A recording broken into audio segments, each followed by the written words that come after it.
All right. I think that we're good. We're about to start. If you've been here before, you know what we're doing next. If you're new, there are two things you want to do. You're going to want to start the episode and then just pause it immediately on that white Netflix logo, like halfway through the boom. I've got it on net full. I don't have the full flicks yet. Mine is paused there. But it's good that you pause right there, because if you try and start this from the main menu, it's going to load for a second and then you're going to be off. But if you start it right there off of the pause, it'll be an instant start, and you'll be synced perfectly with us, because we're going to all press our play buttons at the same time on the count of 3. Is everybody ready? Oh yeah. Yes, sir. Yeah. Do the bum bum one more time. Yes. Bum bum bum. All right, ready. 1, 2, 3. Hey, John, do you want to make Alan and Sean moderators? Yes. Sorry, Chris, I talked over you. Oh, that's okay. I was just saying this is my favorite of the 4 episodes. The first one and the last one are my favorites. Yesterday was my favorite, but I unfortunately didn't make it out. Me too, Tasha. Team Jess was very thoroughly represented yesterday. Don't worry. Except for me. But we were vocal, so your spirit was with us. Thank you. It's my favorite for completely different reasons. It's my favorite because I love the musical. So, does anybody else try to pack a bunch of stuff when they go camping? Yep. I've never been camping since I was 18. I love how different this feels from the rest of the show already. Because she's outside Stars Hollow, or just because she's camping? Yeah, and the drama. Oh, hi, Nick. Good morning, children. Welcome in. Morning.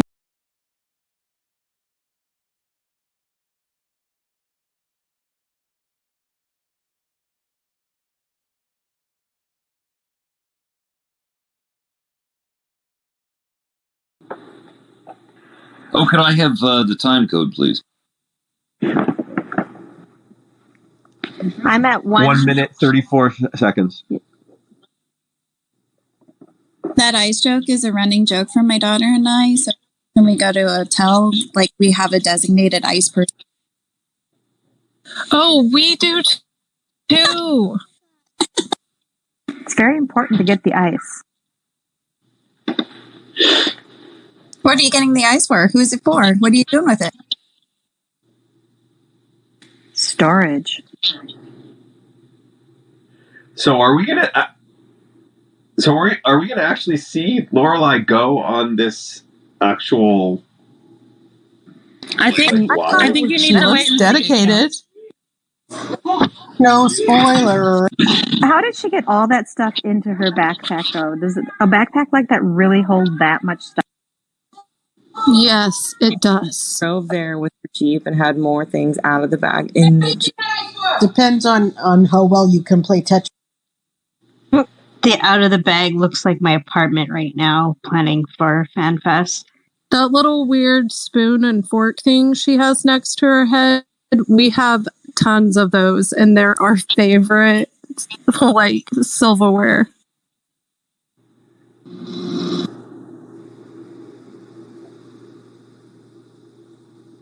Yeah, sorry if I asked dumb questions about camping, but I'm a city kid and I'm not a camper, so this just seems kind of weird.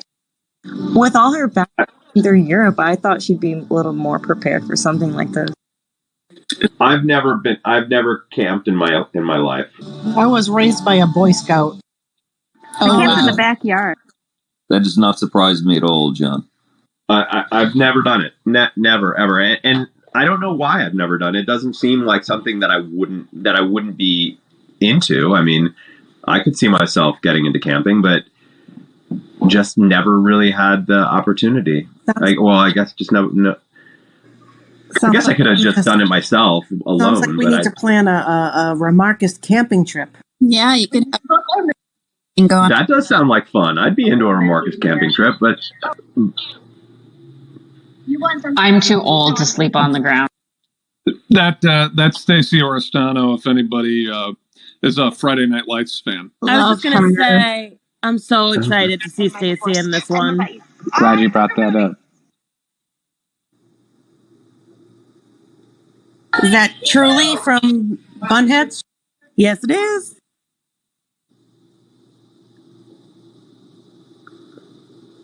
I'm not surprised Lorelai wasn't prepared for this. She wasn't prepared for backpacking in Europe either. Wow. The Pacific Crest Trail, doing the entire thing, takes longer than it took us to get through the entire series of Gilmore Girls together. Look who it is. She was on Parenthood with. He was her boyfriend on Parenthood. John, that fact. Her beanie. That fact is kind of funny to me because I feel like we've been watching this a really long time. It's only been like 5.5, 6 months. No, it's crazy. That girl in the background with the glasses is Irene White, whom I'm a huge fan of.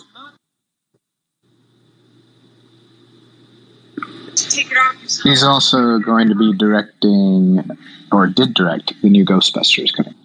Wait, Jason Ritter? That's cool. Yep. Awesome. I love Jason Ritter. That movie's set in my state.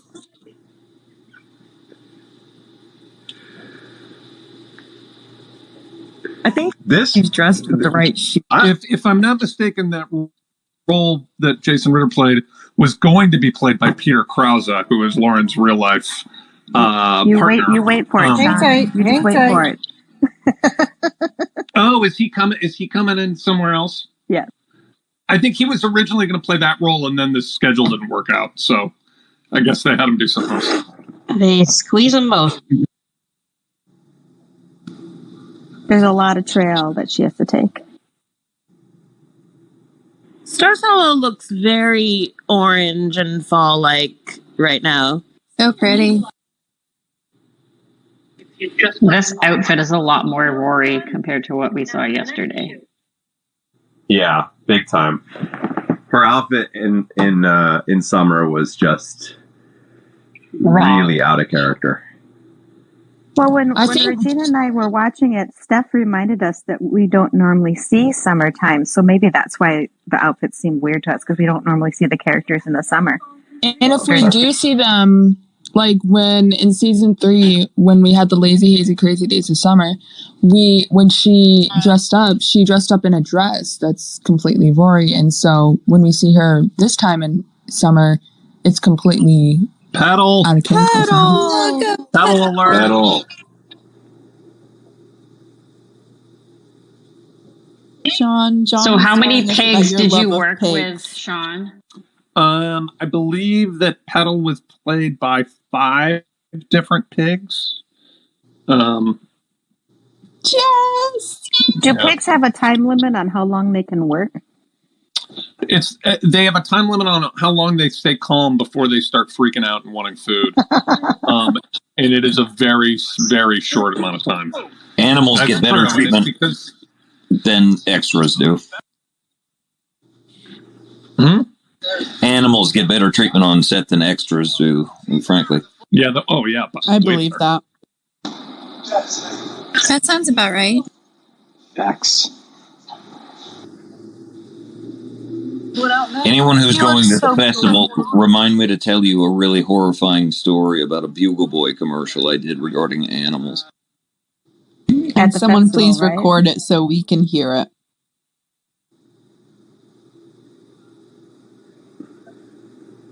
I feel like Jess also looks taller.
But I'm feeling more and more convinced that I'm going to win my bet that Rory and Jess hook up in this episode. Now, John, I just heard about this. Don't spoil me on it. I want to win fair and square or lose fair and square. No, I'm not going to spoil you. Lee just told me about it. What? How many? 100 kernels. Okay, good to know. No one spoiled the murder-suicide?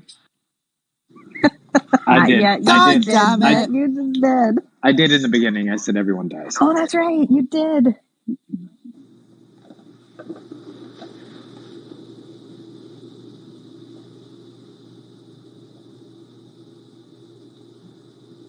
So we have Jess and Kirk in the category of aged up good. Who else do we consider to have aged up good? Tiffany told me that she calls it a glow up. Yep. Liza had a nice glow up too. She is beautiful. She pretty much the same. She's gorgeous. I will tell you that John Cabrera is as beautiful as he ever was. True. He's ageless. And Alan is sort of he's a matinee idol. He's show-stopping. John, don't forget to make Nick a moderator. Nick. Can we make Nick president? Also, I love you, Nick. Show of virtual hands, like how sexy Sean Gunn became. Oh, you missed that part of the conversation. Oh, yeah, I did, yeah. We all agreed. Yeah. Oh, yeah. That's for real. Yeah, that was a very serious topic we discussed. That sounds like Wasn't that in winter that we discussed that? Did you notice me vigorously toggling my mute? Yeah. No, I didn't. Did you want to say something? No, I was... Never mind. He was agreeing that he looks well. Oh, yeah. He was voting what's for happening? Sexy Kirk.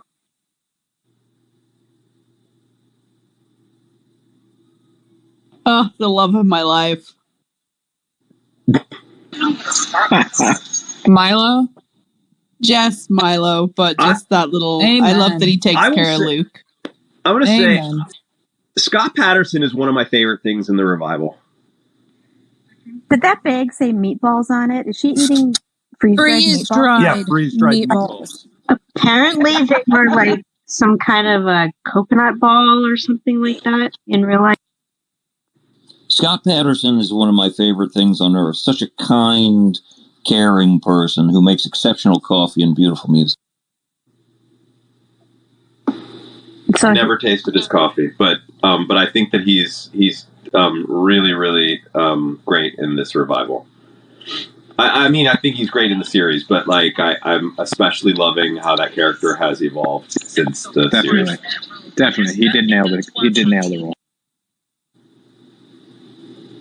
And just a sublime poet of a human.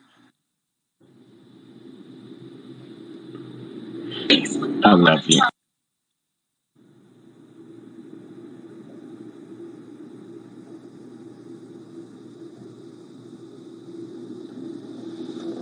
Something tells me that she's not even gonna make it a mile before she turns around and goes back to Stars Hollow. I agree. I don't think she's gonna make this. I'm sorry. She's a tough woman, but this doesn't seem like she can do this. That she wants to. I love that she has her ice bucket ready, though. The main reason why I think so is that I just imagine that's how Amy would feel about it. That she would be kind of like, it sounds interesting, but nah. Totally. After the talk with these women, like something's gonna click. She'll be like, I gotta go. all right, so did you guys read the book or watch the movie that she's doing? No. I read the book and watched the movie, and I'm a book person, not a movie person. The movie took great liberties with the book. I've only seen the movie. I haven't read the book. That's why I was curious. The movie totally ignores the murder-suicide. That's why I think it's always funny that they chose the Wild Booker movie like thing, because it is hilarious that Lorelai would probably never do this. So I really love the Booker movie joke. I think it's great. I like how they tracked it with the poolside book, though, from Summer, from the episode before when she was reading the. I actually hadn't Yeah, that noticed was clever. until someone pointed it out yesterday. I didn't know that.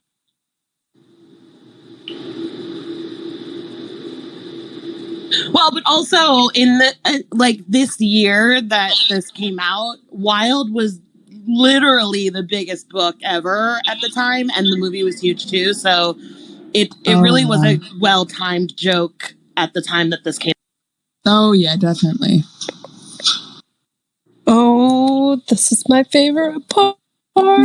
Too. Something spooky this way comes. As Rory said, the pricking of her thumb, something wicked this way comes. Ooh, this is kind of cool. What's going on here? I don't know. Magic. Somebody really scary from the couch is coming along.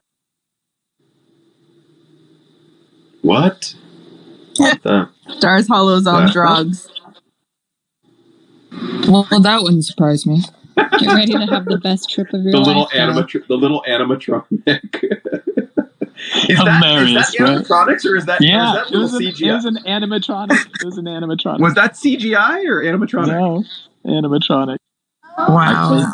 I played that crow in the script read through. What?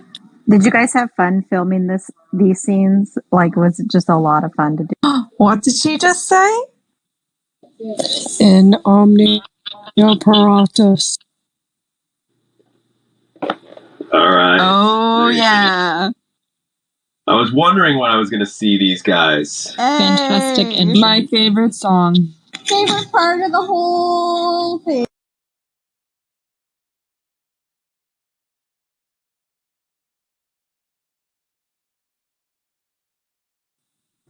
Love my boy. Oh, Finn.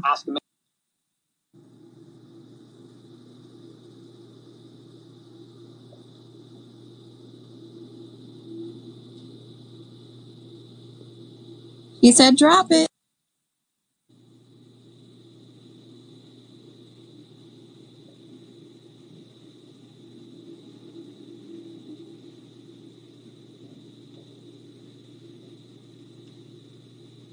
Now that's a trio of yummy men. How much smoke did they have to pump in to get that entire square completely? That was I have a video of that, John. This grip walked across the entire huge block of Stars Hollow with a plastic tube that was about a foot in diameter, with holes poked in it, leaking smoke through the whole block. The whole entire square. It was a hell of a thing to see. It really was. The video behind the scenes is incredible. This song is on my on repeat playlist because I listen to this version of this song constantly. Oh my gosh. Ever since Across the Universe came out, I was like, yes. This is cool. This is a very fun scene. This is very cool. What time of the day did you guys scene film in the this? entire revival. Did you guys have to film this in the middle of the night? Pretty much, yeah. By the time we got to shooting the car scene, it was at least 2 or 3 in the morning. Isn't that right, Alan? Yeah, this was the first shot of the day. This one. Did you guys get to see the script before you agreed to do it? I mean, we always agreed, but no, we didn't see the script until we got to the table read, basically. I remember Amy asking, "Who can make it rain?" And Alan's like, I can handle that. No problem. And somehow we've met with Kirk to get Crossover of a lifetime. I got to open like 6 bottles of beautiful champagne. That made me really happy.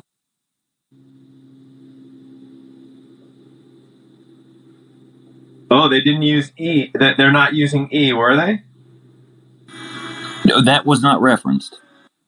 I was watching that last film by Kirk was I don't believe that there was any E in there. Concept, relative, they both have E's. Oh, okay, yeah. Time. Maybe there was. That last film by Kirk is the first stuff I shot of all. Oh, really? They're endless stories about all of this. It's crazy. You had to shoot a new film by Kirk, huh? What in the world? Oh my God. Are we still in Stars Hollow? Amy I'm telling you, this is a mind trip. Yeah, but this is amazing, though. I mean, this is awesome. Amy's mother's in this, isn't she? Is she? Yes. Yes. What Alan? But this totally tracks with the series because we had stuff like this. We had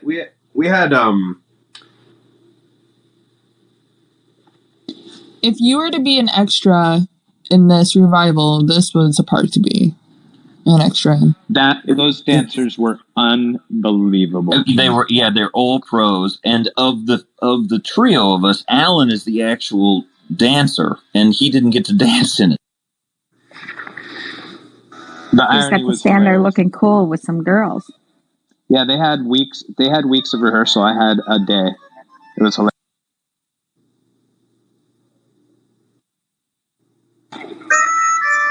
Here comes Amy's mom.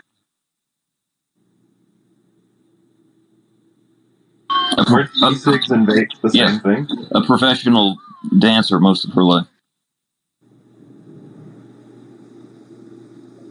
The cigar lady? Yes. You need to learn to enjoy things more. I put as much guyliner on as they would let me for this. Did he just say minted? Yes. Yep. Sorry, the memento Marcus the memento everywhere, fear Lee. just jumped out of me.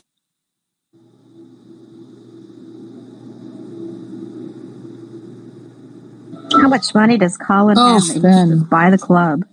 This scene is so pretty. Dan told me Colin's family had billions where everybody else had hundreds of millions. Super rich.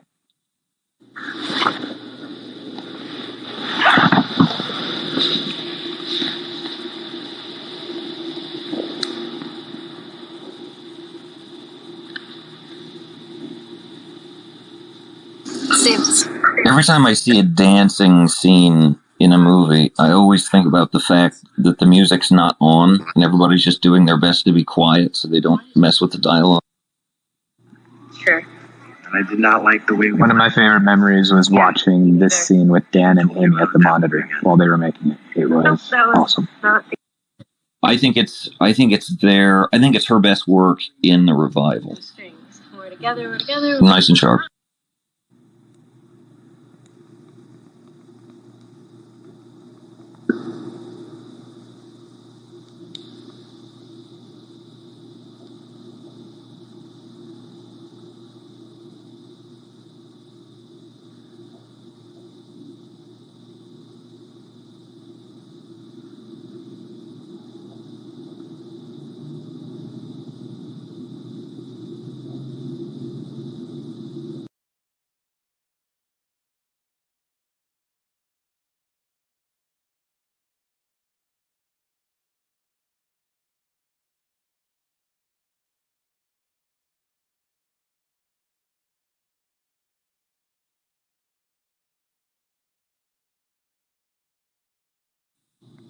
Logan has his charms. He wouldn't have stuck around as long as he did if he wasn't charming. Oh no, yeah, he's sexy. She'll cook for you. She'll shop for you. You'd be very hard pressed to find a nicer man in show business than Matt Zuckery. A really nice person. Agreed. Yep. Okay, Nick, I'm gonna give you a question then. Matt or Finn? Really? Finn. Yes. That's what I thought.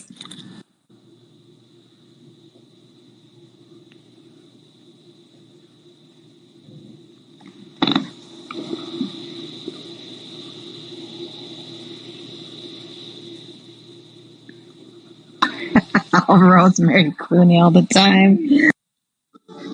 What? I got to dance.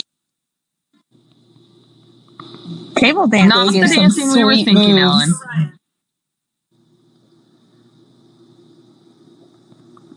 Shimmy.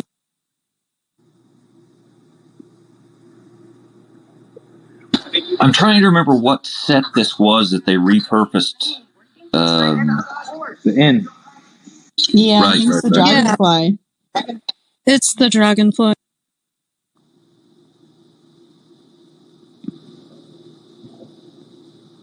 It could pass for Richard's study, too. Just ornate.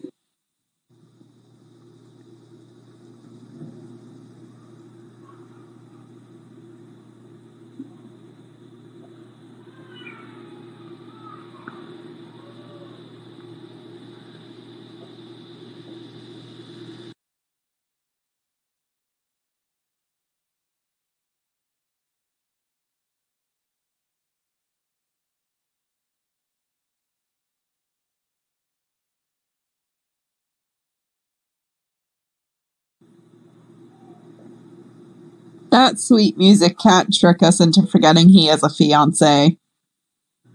Nope, we can't. Right, super sweet. Oh, look at this nice, tender, romantic moment between this man and his mistress. He is charming, though. Or Odette. Like, this poor Odette lady. Odette is such a nice name, by the way. I love that name. The thing is, like, we never, like, so far we haven't seen her. All we've heard is her voice. And the We've fact that seen she her has no laying idea in what's bed, going I on. believe. Not her face, but we've seen her body. Very true, but the fact that, like, she probably has no idea what's going on, that's the sad part. Odette is also played by Sean Gunn. I believe it. We've seen him in a dress.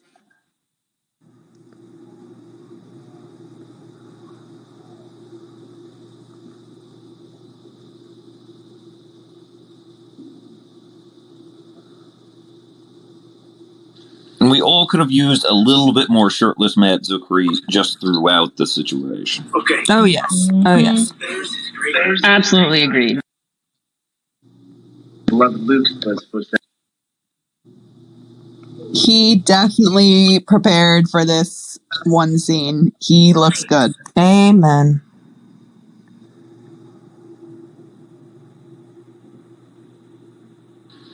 I did actually see Sean Gunn defeat him in an arm wrestling contest.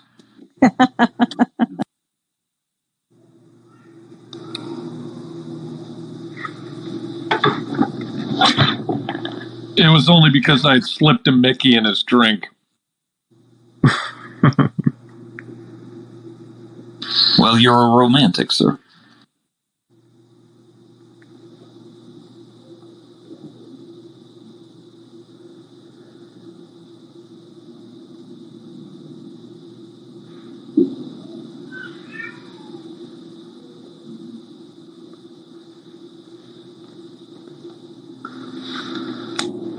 Oh, Finn.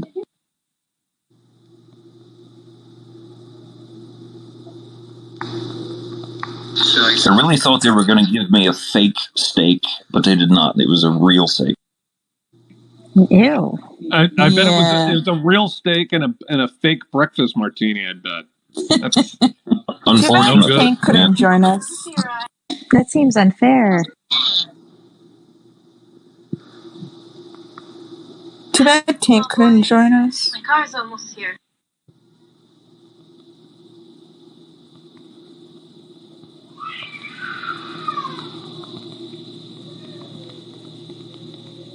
I like this. No one's naked. I like the story arc where these guys all really got to where they really loved having Rory around and everything, where at first they kind of sometimes didn't always remember who she was. Oh my god, this is sweet.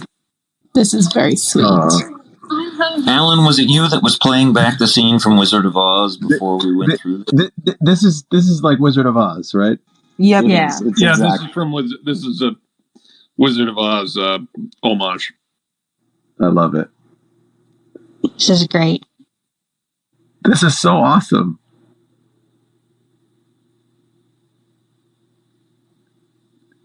Oh, I mean, this is already leaped up as a pretty tough one to beat in terms of my favorite of the revival. Okay, so where's the Finn and Rory fanfic, though? Is my question.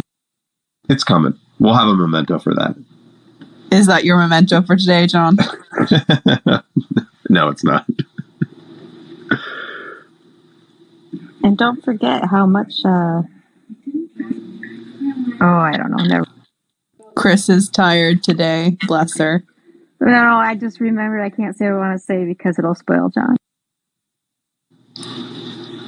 I'm exhausted. And I've lost my voice.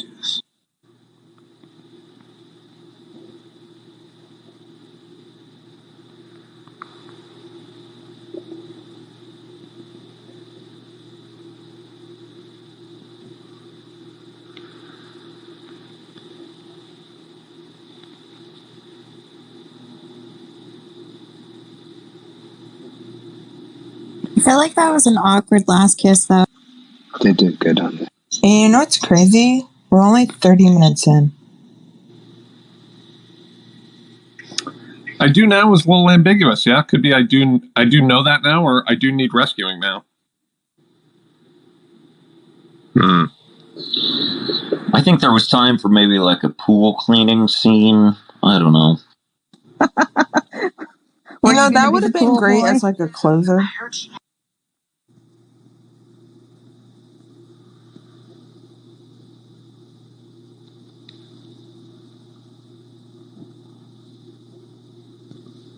The lady was trying to hunt mementos. Oh god, she put memento in Gilmore Girls. She's a badass. You can tell she's. Good morning, everybody. Oh, she's a real pro. Oh, I just got that wrong. However, there's still a high probability that any outdoor activity motivated by So, John, now Rory has closure to potentially move on with someone else in her life. I'm feeling good about. I'm feeling like I'm going to be 100 Colonels richer by the end of this episode.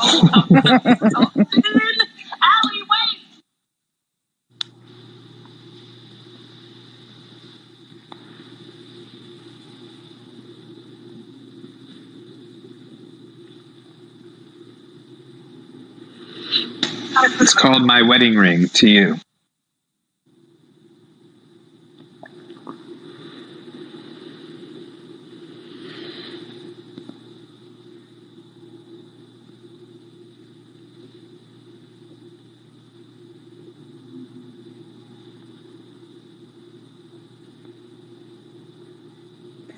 So when they needed other people to play these characters that didn't exist in the series, so they just ask all the actors, who's got friends who can come help us out? I wish that's how it worked. Though I will say, Sean Gunn is directly responsible for my being in the revival at all. Thanks, Sean. Is that true? How did that? Yeah, you were having dinner with Amy and Dan, and you brought it up, and I appreciate it very much. Oh yeah, I have a feeling they didn't have to be pushed very hard. All the same, it means something to me. Thank you. Oh, you guys are gonna make me cry. So it's just going to be because she didn't have a permit that she goes home. Yeah, she can't find her permit. It's in we don't know. Bag. Wait, Lee, why did you say you're gonna cry? What happened? Oh, just Nick and Sean being sweet to each other. I'm emotional anyway, so that was very don't sweet. do that. Walk out there and look at the wilderness and stare at the. Should we have a communal cry, guys? Like, start on 3. Not yet. We're not done yet. We're like 33 minutes in. I'll cry later. There's a crying scene for me. I mean, have I really realized that this is the end of our Gilmore Girls? No. Denial is strong. It's not the end. It's just the beginning. Oh God, how cliche was that? Love you, Kendra. I can say We love you as somebody who's married to a former park ranger, I appreciate his integrity. Did she have to deny a lot of people too? She probably did. I'm sure she did. I too go and find coffee when I've had a stressful moment. It's the best solution. It's weird to see her in a regular car, not a Jeep. I will say that. I think park ranger would be a fun job to do for a while. My uncle was a park ranger. He loved it because he was all outdoorsy and. I was gonna say out in nature.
Ooh, she's having a moment.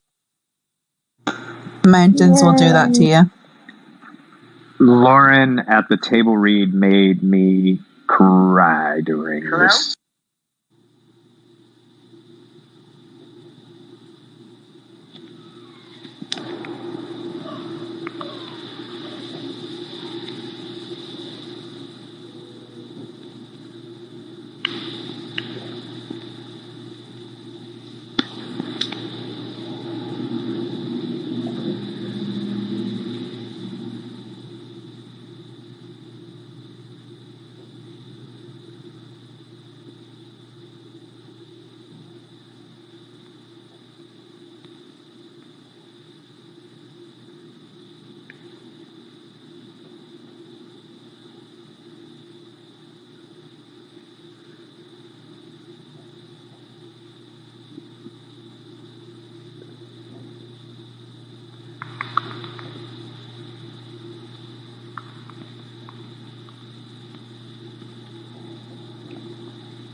I love how they brought it full circle with this. That was that was really beautiful. Oh, my heart. Do we think Lorelai's obsession with movies comes from that memory now? That would totally make sense. I don't think it hurt it. So do you think that she did she just remember all of that now, or has she just been holding on to that and memory and didn't want to share it? She probably was holding on to it. Yeah. It was her secret with her dad. Yeah, that it was like, this is something that belongs to me. I don't want to really give it. I don't want to share it, because once I share it, it's like it's this thing that we don't have. That's just ours. Yeah, absolutely. Well, yeah, because like if you remember in the episode where Emily tried to set her up with that horrible guy and she's like climbing out the window and Richard just lets her go. It's like one of those memories that you just want to keep. Yeah, they had a thing. They understood each other, and that was always apparent in the original series. So I love that monologue, because it does feel very real to the Gilmore Girls that we know. To do is think about hiking and Exactly.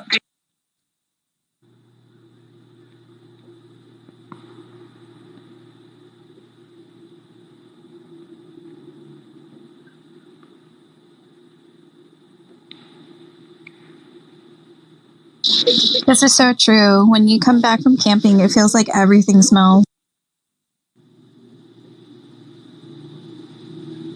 it would have Just like prom. coffee.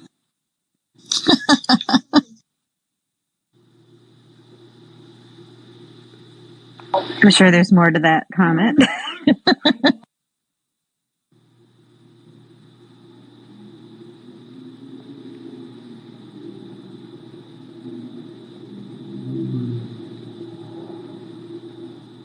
They're gonna propose. He's gonna propose. They're gonna get engaged. They're gonna do it. I don't know. They're gonna get engaged. I don't know. I mean, come on, people. We're not saying Stop a it. word. They're gonna get engaged. Stop it. Murder suicide. Spoiler. They're gonna get engaged. Let's just do it. I think They're Nick's in right. on the plot to help Mia behead John.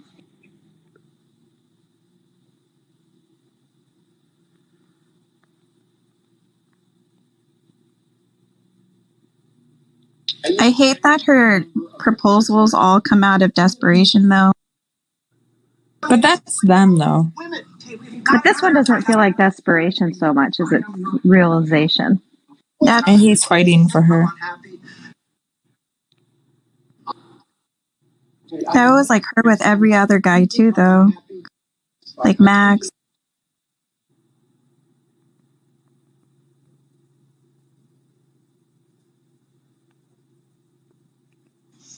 They're also so casual with so much of their life that like actually making big leaps like this is a big. Especially for Luke.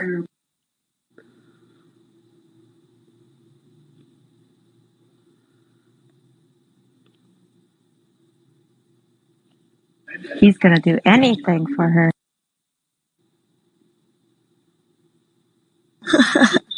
Pink.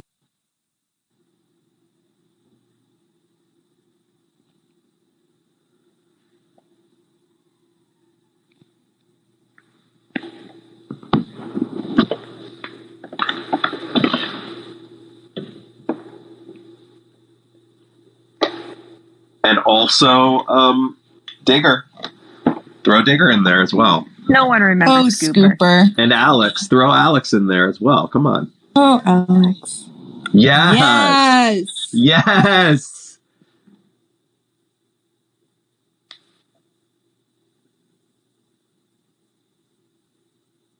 This is kind of a weird proposal. But it's them. It is, but you know what? I'm very unconventional.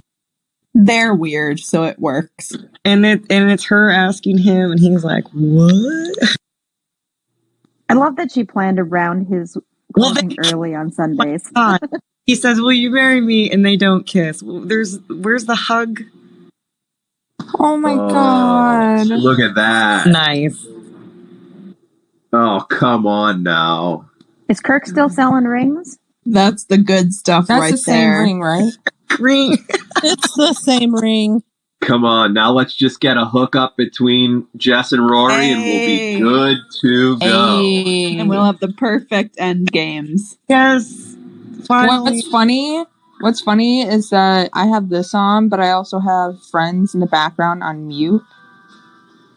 And so it's like I'm watching 2 great episodes right now. It's all any of us wants, a nice person to hang out with until we drop dead. Not a lot to ask. I always like that. That is Oh, but Nick, quote. Nick, it's very hard to find that though. Lee, this is what I was going to mention earlier, and then I realized I'd be spoiling the Emily story. Gotcha. Emily looks like that, like a bat there. Like so Jack gets the cheek. Jack doesn't get Jack. Jack gets the cheek. That was funny. He went in for a smooch and he just got full cheek. I love how she's ushering him out. Man, they really had fun with Rose, man. They really had fun with I Rose. love it. Love it.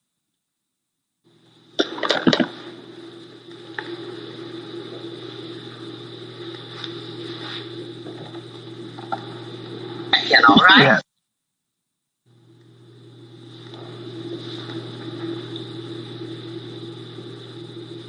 She like kind of pushed him out of there. Just really like Jack Berta's is like, bye-bye. Yeah, exactly. I felt like, good, leave. To see her in a house that's not her own, it's very strange. Emily is such a This is my favorite Emily, though. Yeah, this is good. This is a good Emily here. I love the Emily story arc in this. I just really love what they did with her character over the series and this.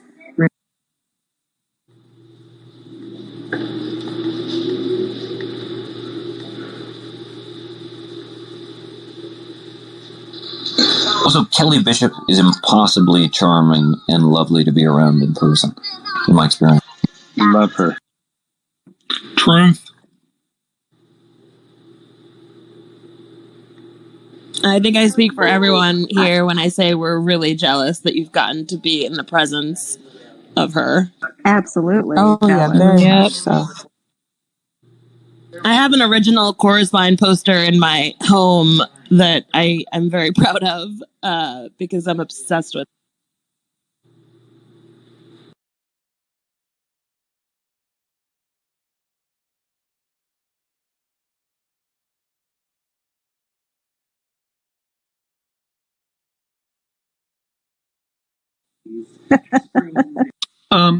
This guy here that was Lauren's assistant for many years. Oh, nice. Oh, I love this scene. Oh, this is the part that this has got some lalas here. John, I double headphones. It's so nice hearing the lala. All right, I'm going to double headphone this one.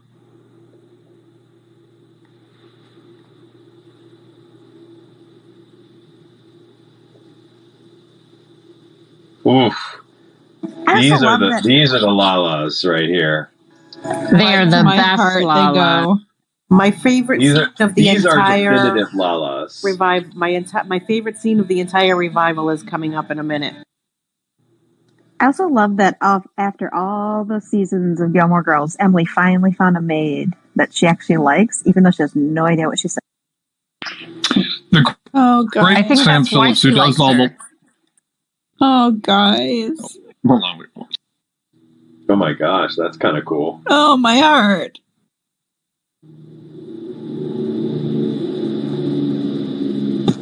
Ed Herman forever and ever. Well said. That was a great episode, though. Oh, the memories. I beg of you, cheese.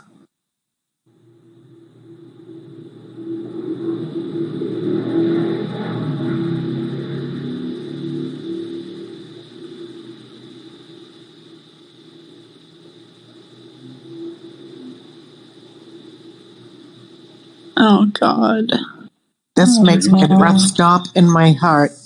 Yep. Oh my goodness. So That's the one. Blubbering now, right? Oh, that's where she's going to write her book. This is the perfect aspect of the revival. She's going to write her book here. Oh my! Stop it! Don't do this to me. Don't do this to me. Oh, John. I'm not. Oh, John. Get those tissues out, John. This is not nice what you're doing to me right now. It's still, I'm literally weeping.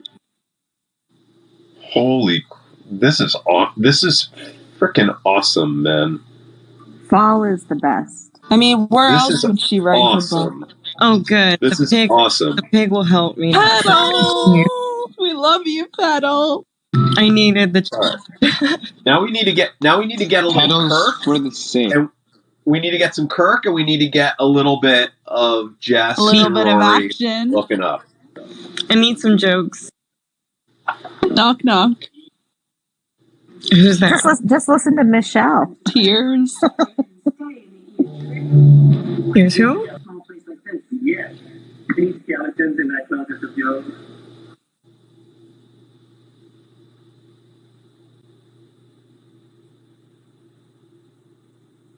Experience. Knock, knock. It's Yannick. Go home, man. It's weird now.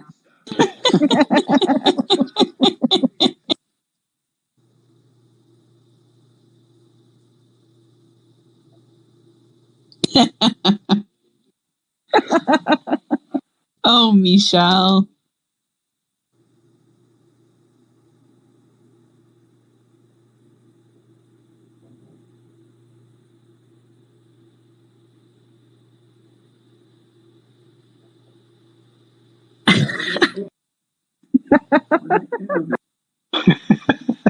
Isn't his last name a first name? Yes.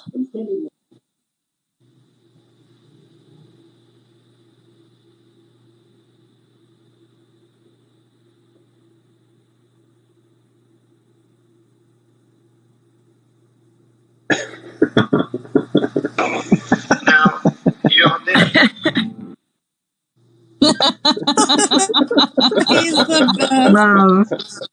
I love fall. Stars Hollow in the fall. It's so pretty. They always do this up so nice. Oh man, he looks great. The trees above the orange are usually green. Okay. They don't always dress the entire trees. I don't know how it was for you, Alan, but it was a great privilege for me to finally get to shoot in Stars Hollow. Did it feel a little like you were joining the club? Yeah, absolutely. We were part of the weird different sets, not the original sets. You know, so being on the original.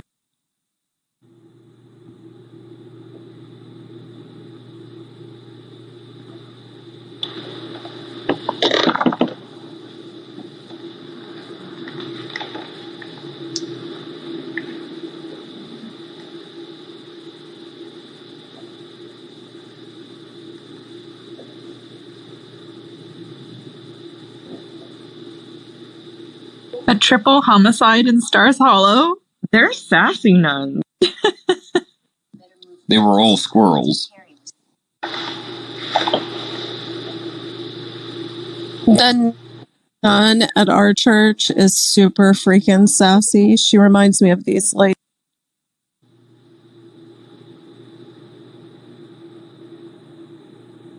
I literally went to school in a convent, and these are not the kinds of nuns that I knew.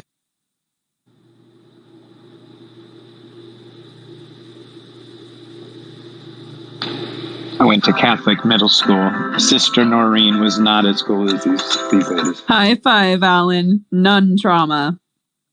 We had a Sister Sandy. Sherry just said that the triple homicide probably included Brian's beheading. So there, your beheading is officially part of the revival, John. Oh, wow. We finally got it. They edited out the part where Kirk uses your head as a hat. Can we get some fanfic? Drove through 3 states. full Game of Thrones style. The shirt. What if Gilmore Girls edition? Are we going to have another shirt now? Just remembered I had a sister Sandy once. Nice. It's a good way. I like to say it. Flows off the tongue. I was thinking that Kirk's a Reaver now, but I just realized a lot of you might not know what I mean. Were those Pop-Tarts like the olive branch? Like, here you go. We're friends Food again. peace offerings are the best kind of peace offerings. Did you notice how she did? Kirk is not on. You know, in the last episode, I was sort of suggesting in our post show that maybe this sort of need to write this book was more of an inspiration just coming from her being in at her lowest point. That, you know, while I totally recognize inspiration is inspiration, that like maybe that book, you know, isn't necessarily specifically what she needs to be writing. But I think I might be changing my mind after watching this episode. We won you over, John. Well, no, the episode. The episode I'm taking full over. credit.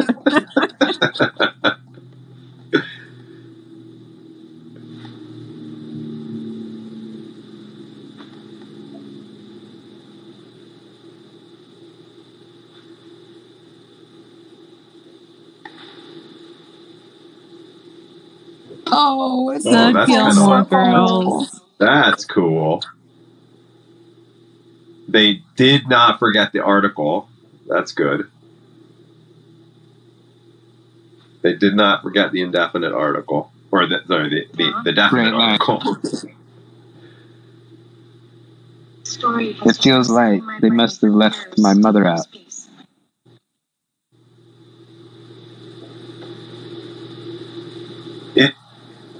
Is it a script? Is it like a film script? It's a book. That's a pretty thin manuscript, isn't it? It's just It's just the beginning. Oh, it's just the beginning. Got it. Pretty soon the CGI Peter Falk will show up and Because it explain looks about as thick as a film script. It looks like one of our episode scripts. Totally interrupted my Peter Falk joke, which is so topical. Sorry about that, Nick. Please repeat it.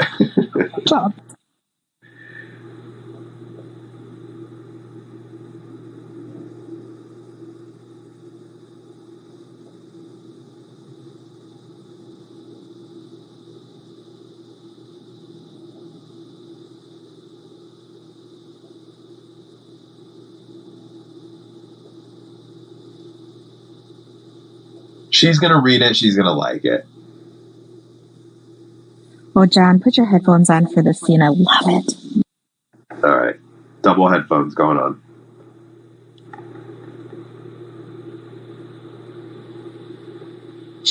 I love this. I think I know where this is going to. Like a new man since the two of you tried the knot. Thank you. I did a play with her. And now you want to become a member of. I did a kind of play with her. She was on General Hospital for a really long time, and so was the woman who's interviewing her. Yep, Sonny's attorney. That's right. That's right. Glad he's back from his amnesia.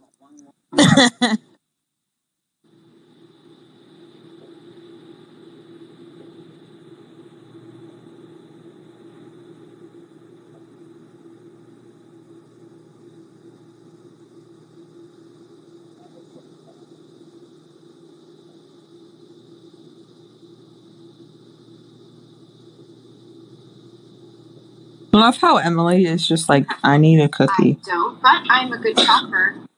I love Emily.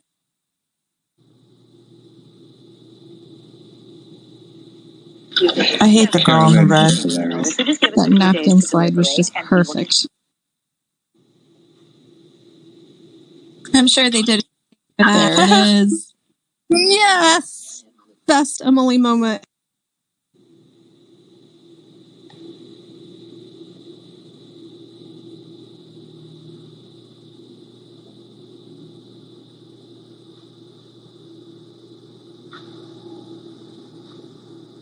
That's you, honey. Whoa! Forgot about that comment.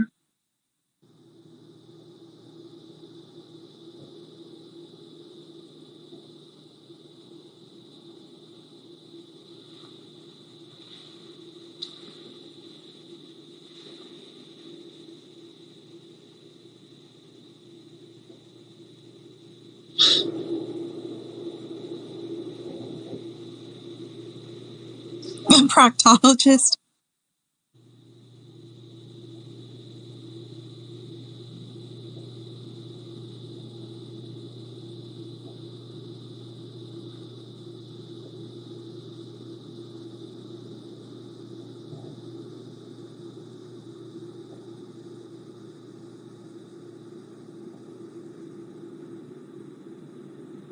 Which you should have thought about.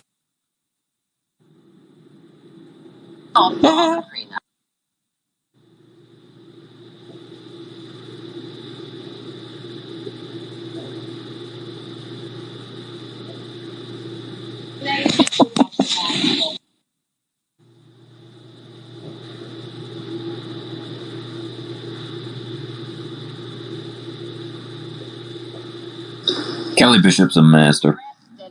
She really is. God damn, that scene is amazing. She gets even better. Yeah, she's still going. Love that word.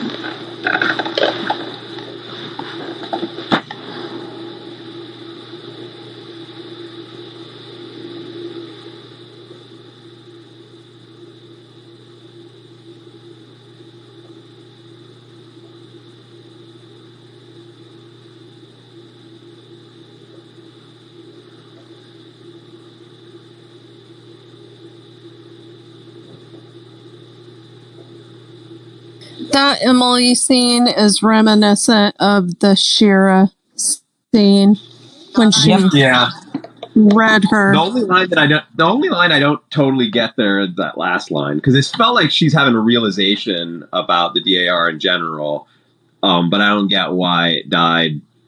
It died once Richard died, because just seems like Caesar. I think it's because all their friends and stuff were involved in that organization, and now he's gone, and she doesn't enjoy any of it without. Yeah, that was her life. Like she said in the original series, my life is my husband. Like, you know, I am the person that gets him to everything on time and plans our life and all of that. And so now that he's not there, she can do whatever she wants. Oh, Miss Celine. Yeah. And she looks exactly the same. Sure does. I think she's a vampire. Sean, you know who this is, right? Yeah, of course. Okay. Well, dude, there were quite a few of us watching this for the first, saw her for the first time, did not realize that it was Alex. Like there were some people who thought that was a real person. Well, as far as I know, Alex is a real person. Well, I mean, oh, funny. So funny. Yeah, but that they didn't realize that was Alex in makeup. They thought that was actually that was real. Gosh, they didn't watch enough Mad TV. Yes, they didn't. Now, knowing that nothing lies. What was her character name in the pilot with the harp player? Drella. Everybody agrees there's a spot at table 6. You can bring a date or go home with Patty. What's the name? Is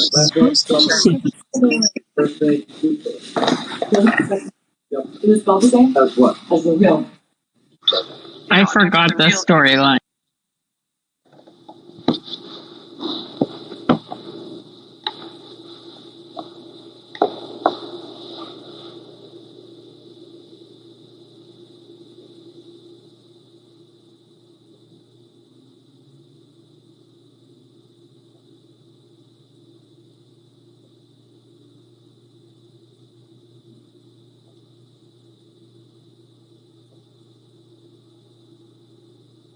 Can I just say I do not like Rory's hair this short? This short? Oh, hey, that's where that meme comes from. The gif you Yep, all I the thought time. that meme was from the original series.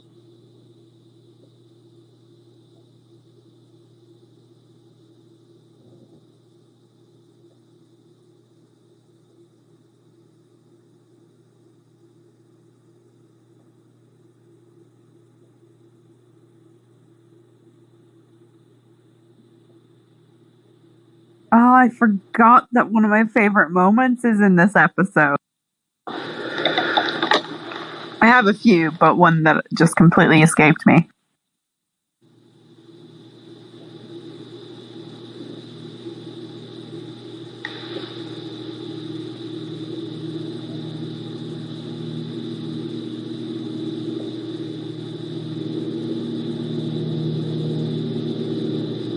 Oh my god. Her hair I has forgot been about shorter this. than that.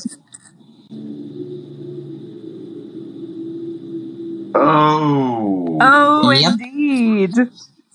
Oh. So good. Just He hasn't aged looks identical to 10 years before this. He has not for changed. sure. He looks fine. Absolutely. Lee, that's because he's a day walker as well, just like Miss. Very, very true. He reminds me of Logan, just his constant smile. If Regina were up here, I would say he is Colin Robinson. Oh boy. If you watch What We Do in the Shadows, you'd know it. Buffy reference. That was a Buffy reference. Yes, that was Faith. Love you, Faith. Sorry, I like spat out my drink the first time I watched this, and she said that. I nearly died. I was like, no one's gonna get that, and then you said that. If Hunter's down on the beanbags, I can hear Hunter screaming as well. There, Hunter just messaged me.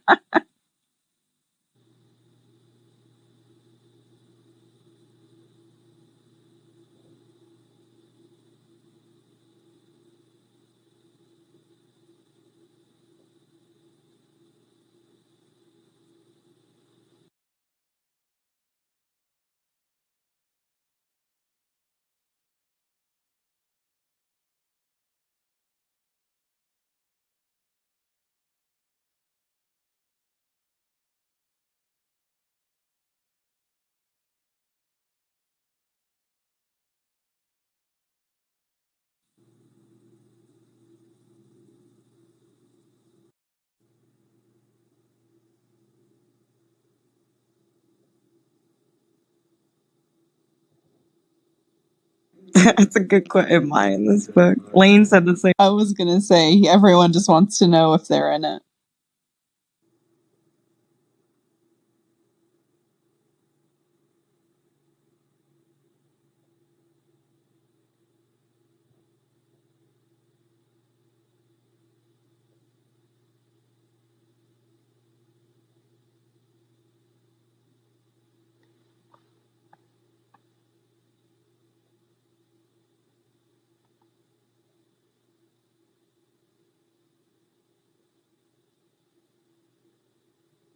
I have a question about this for you, John, after. Okay.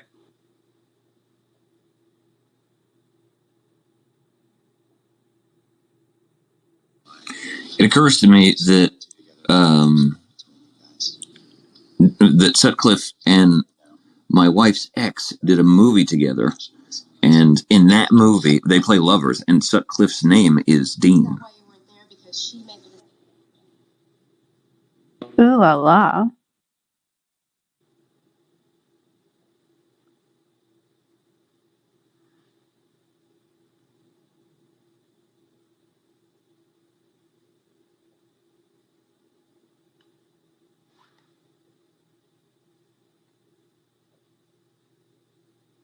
Chris could have taken her to court, gotten custody of his daughter.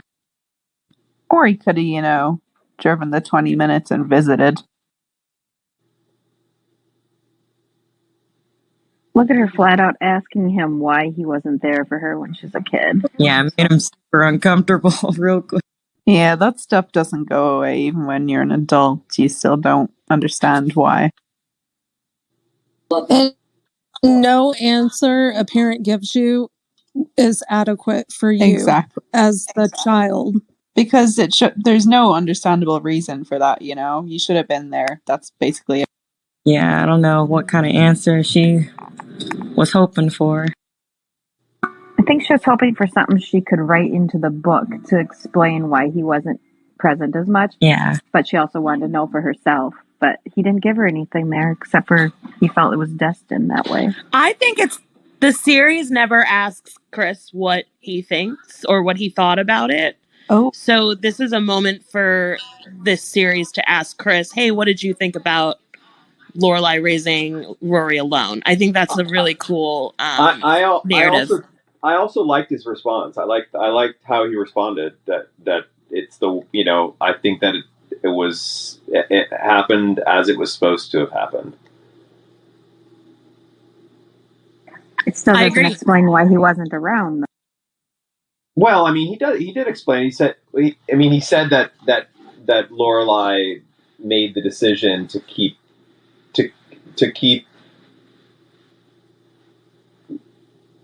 the relationship between her and Rory, essentially, or the parenting, just her and Rory, or just her. He was basically saying she didn't really leave me much room. Yeah, I get that. I just still think he could have been around, but that's just. I think the point is that Being he's hard been on- asked the question. That's it. Like, he was never asked the question in 7 seasons. Like, hey, where were you? He's being asked the question now. Yeah. Guys, let's not miss this. Does not.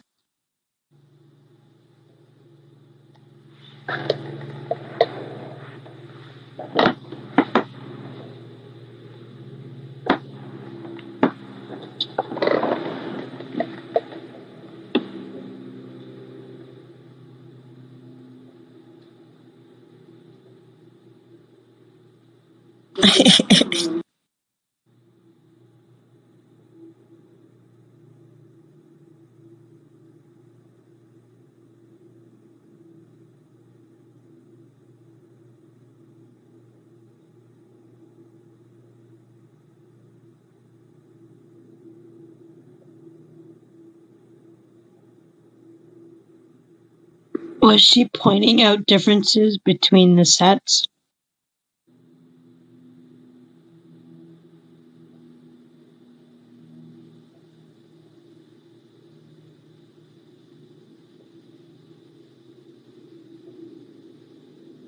I think we all need a Dorian Gray portrait.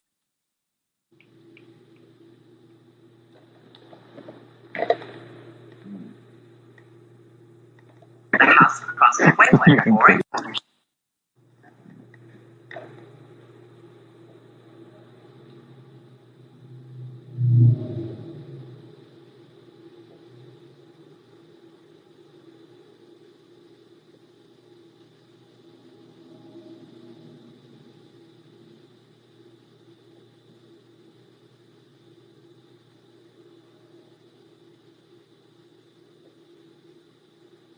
Then Castle's not.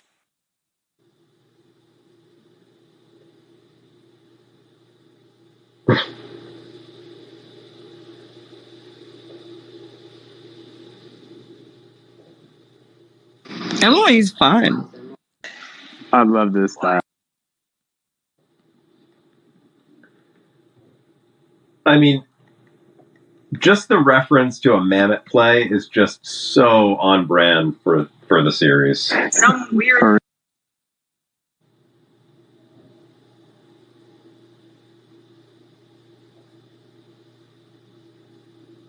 And we're back to the beginning, in a way. You need money. Oh, to Richard. Yeah, that was like first episode. Oh my gosh, that's awesome! Those are Richard's exact lines. Yep. It is. Come full circle. A And very standing- cool callback. Holding the. Oh, I love it.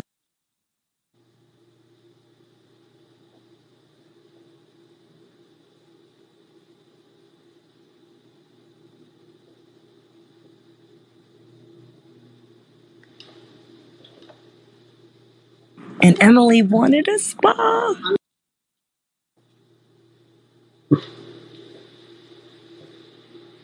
Summer and 1 week at Christmas. That's If all goes well, you'll be staying.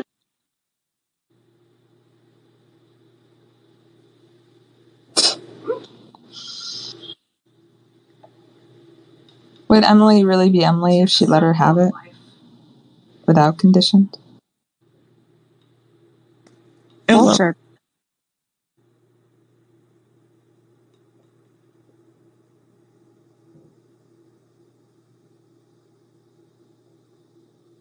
Oh. She is. I could so go for mimosa right now.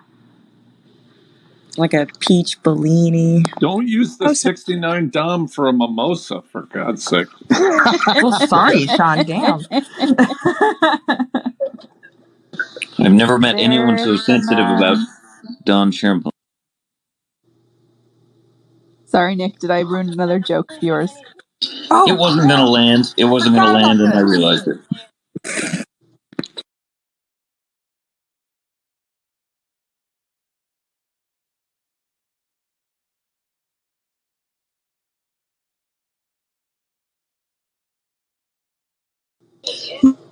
My grandma used to live there. Oh my God! I know. I forgot about it too. I figured if it was going to happen, it would happen here. Oh my God. Satisfying. Okay, he looks good, guys. He looks good. Sure. Jerry's. Yes, he had a glow up. I mean, he really looks like he's been slaying some demons. You'd think he'd be a bit closer to Violet. This guy looks like a veteran ghoul slayer. He has the look of a guy who made $1 jillion doing his show for 10 years. Yeah. Buffalo! 200 He's got that CW glow. Yeah, but they mentioned Buffalo. I'm happy for him. I like that kid. He's all right. He was also young MacGyver between Gilmore and Super. Vanilla ice cream is delicious.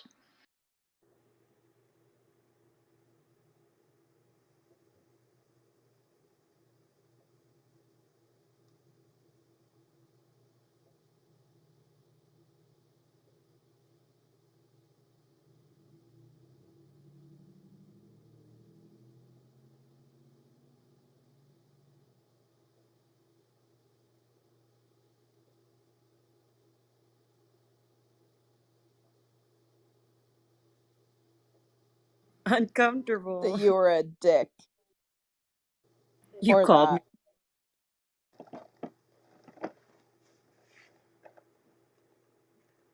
Who wants to take a Colonel bet with me that they hook up, the two of them? No, right now? Roy. Dang nope. it. I mean, he has a wife, so Ew. the chances are Between high. now and the end of the episode that they hook up. Who wants I'll fruity take that pebbles? bet. In the other woman. Well, he's married. Nobody wants to Disgusting. take Nobody wants to take the Colonel bet. I said I'd take it. No, I'm No. kidding. Like he fits the criteria. He's married, you know. Okay. Yeah, but can Figure a we new not bonus. like revisit it a third time?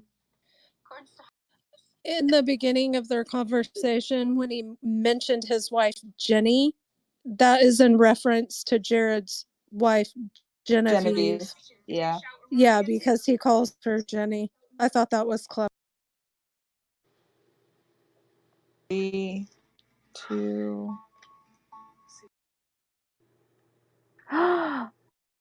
Oh. Oh, good. All right. Watch the master work, everybody. It's Melissa. Wait, what? John, are you shocked? Wait, what? Do you know how hard this was Seriously, to watch keep the from scene. you?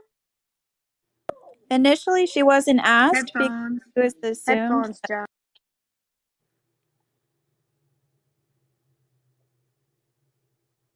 Oh my God, this is awesome.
She's been wanting this forever.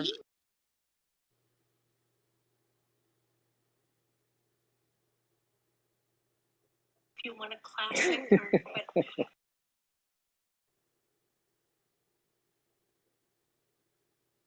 Oh my god.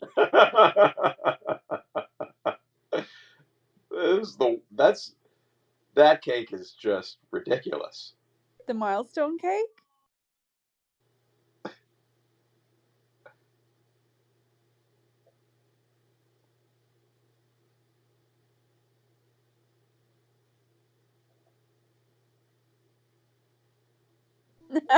I love that so much.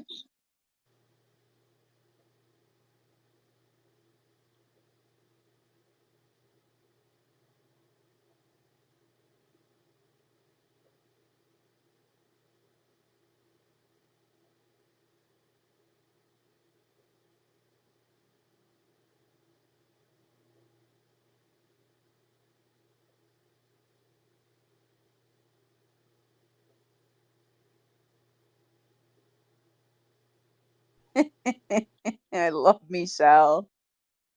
The chef coat she is wearing is incredibly beautiful.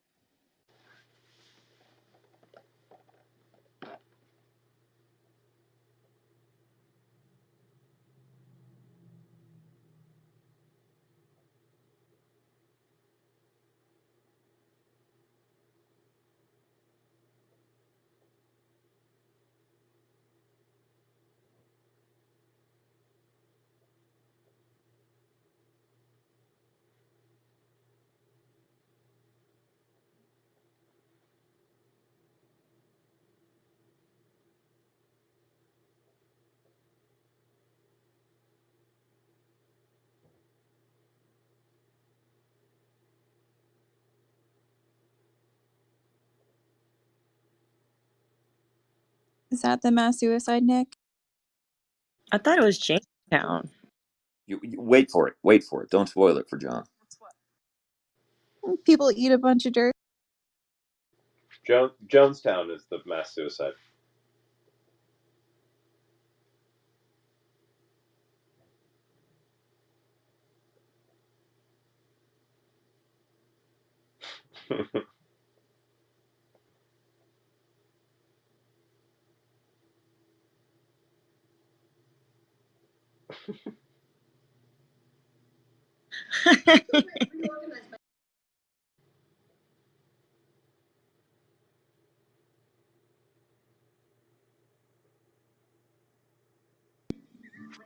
And we're back.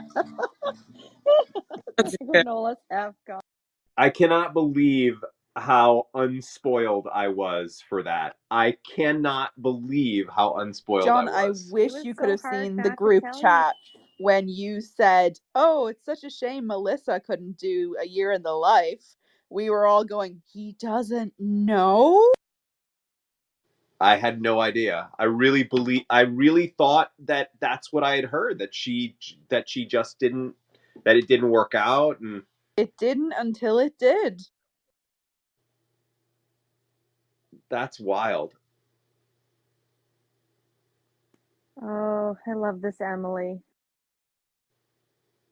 Yeah, I can't wait for the scene coming up. She finally gets to use her degree.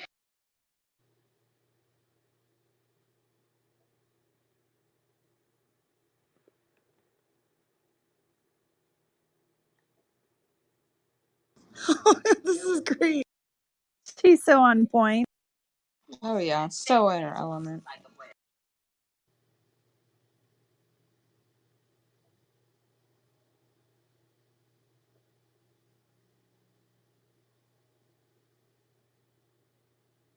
She's gonna give us all a love that. Oh, All he right. looks so All right, good. we got some more Jess. And he's in the house. It's a pocket silk. He's so All right, good so looking. my guess is that it's going to be at the wedding. My guess is it's going to be at the wedding. People feel very romantic at weddings. Yeah, or after the wedding. How come Jess and Roy are not in the wedding? Like they're not best man and. Like, where's Jess's suit?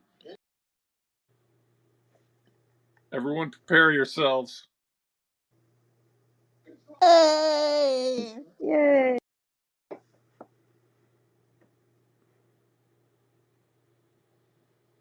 I freaking love that jacket. But the tile in the downstairs bathroom kills my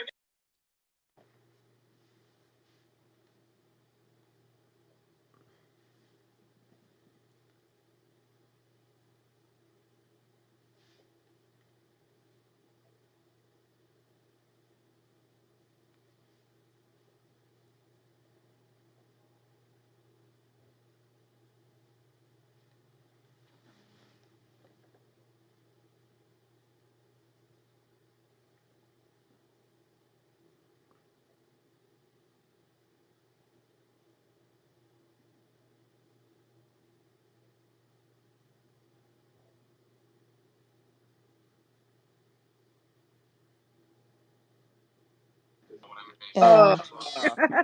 Gross. Yes.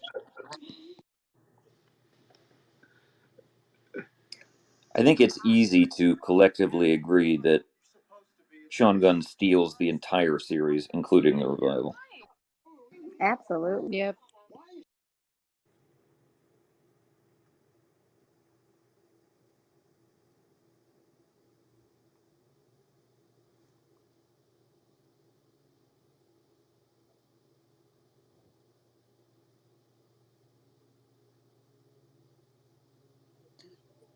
I That's just a love Jess in the throwback to the background with his originals. book.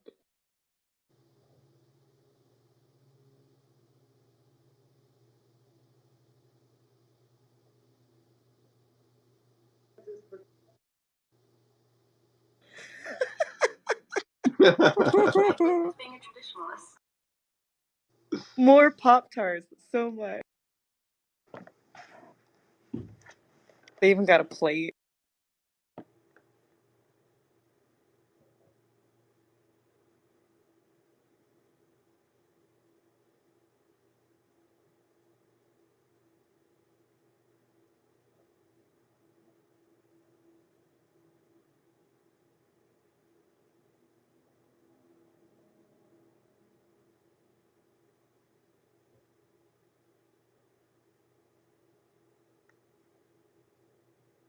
Diane, is that true?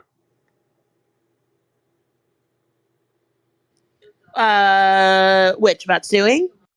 Lawsuit, good publicity. Lawsuit. Yeah, absolutely. Because You just the missed memoir that. being written, and then the subject of the memoir suing the writer. Yeah.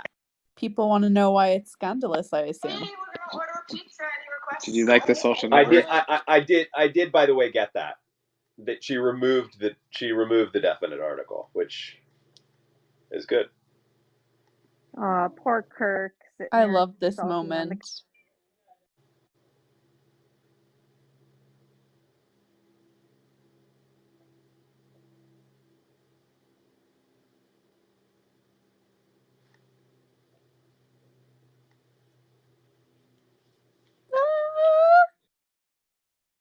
Oh, my heart. Look at his smile. My heart.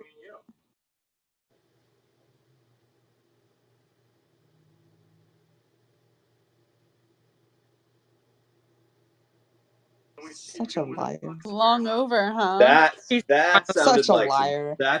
some foreshadowing. He was being sarcastic. Oh, that's long over, huh? And smiling when he goes back in. Oh, definitely. What's happening here? Ooh. The way he looks at her. Totally foreshadowing. Oh my god, it's the same look. Look at that. Oh man, that's exactly the same look. Yeah. That is longing. And if you remember, John, when they were talking in the Gazette, he was looking at her when they were talking to each other, as he always did.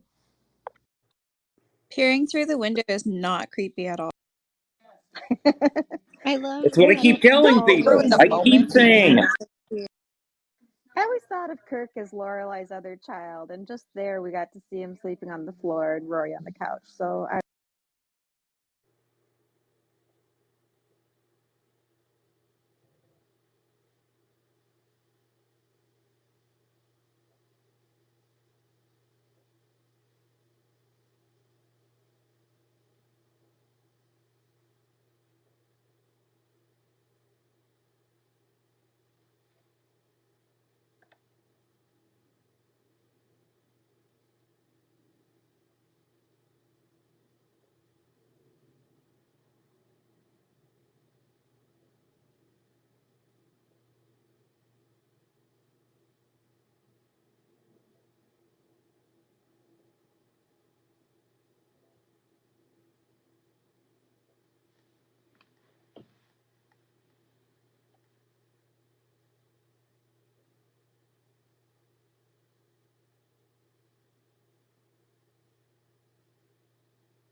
Right.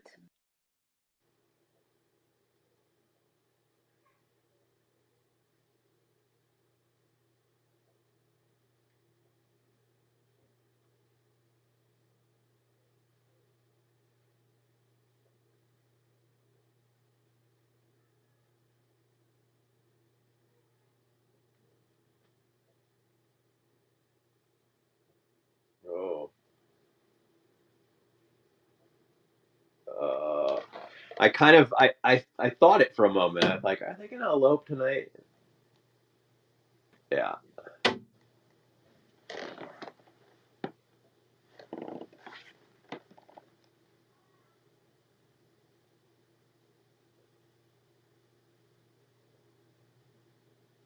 The song. The song. Their first dance together.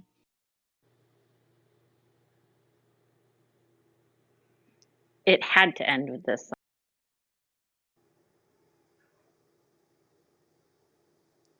This song is on Sam Phillips' album "A Boot and a Shoe," and the whole album is fantastic. It is.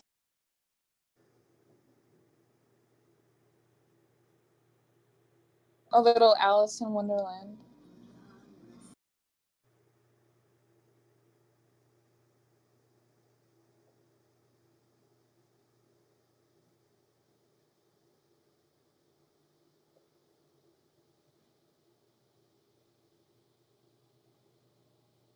Wow.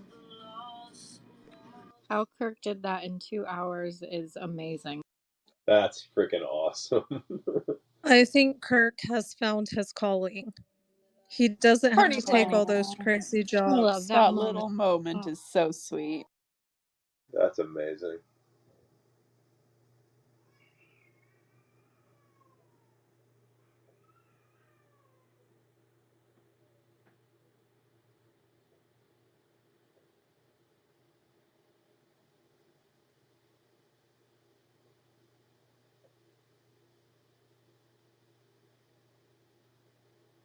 The ice rink. A glitter The gun ice did that rink. in That's 2 a hours? Well, it's a dance floor, but it always reminds no. It's a me of the dance ice floor. rink that he made for her. Yeah.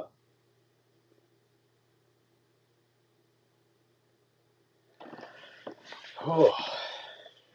I'd forgotten how What a way to end the lovely and series. romantic Man, this ending is. this is getting me. This is getting me in the feels. Hey, what a way to end the series, though, right? John, Yeah, are your I mean, eyes sweating a little? yeah. Anybody who says that the revival sucks is just, I'm sorry, but I disregard.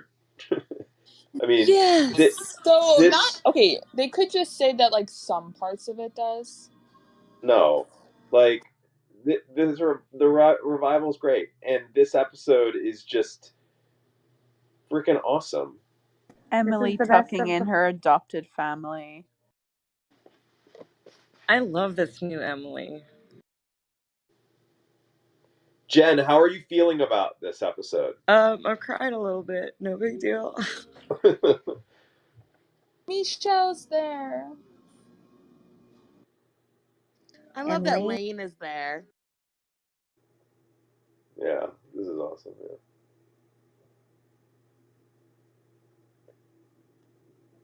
So awesome that they got that actor. The Reverend? Yeah. Yeah, it was the same guy making jokes at Taylor in that other episode. He was in a few episodes. And this is good because I don't think that Emily would. I don't think Emily would have wanted to be there. I think that Emily's wedding is the next day, right? Yeah, they're Absolutely. still doing it. They said they're still going to get married the next day too. When they Yeah, that's what I mean. Like tomorrow's wedding, that's Emily's wedding. That's what Emily should sort of enjoy as the wedding. So I don't really interpret it as her being left out. Right. They just wanted to take the pressure off of them so that they could enjoy it the next day. Exactly. Hey John, this is a double Double earbud headphones. moment. Yep. Yeah, although if this is the end, I am already spoiled. If this is the end, I know, I but I also still. lost my 100 kernels. Oh crap! That part.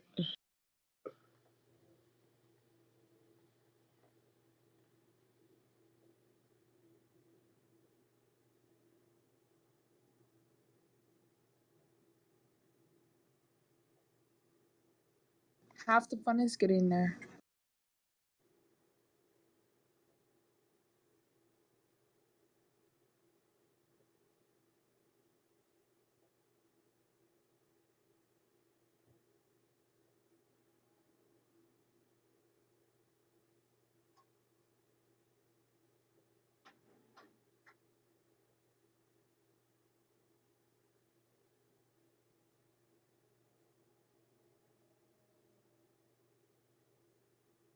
Where's Jess? Jess is going to come out of the bushes so John's bet can be right. Please come out of the bushes.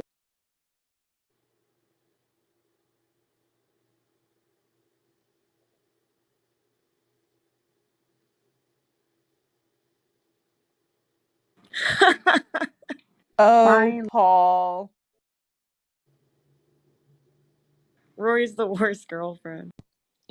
Yeah, she kind of is.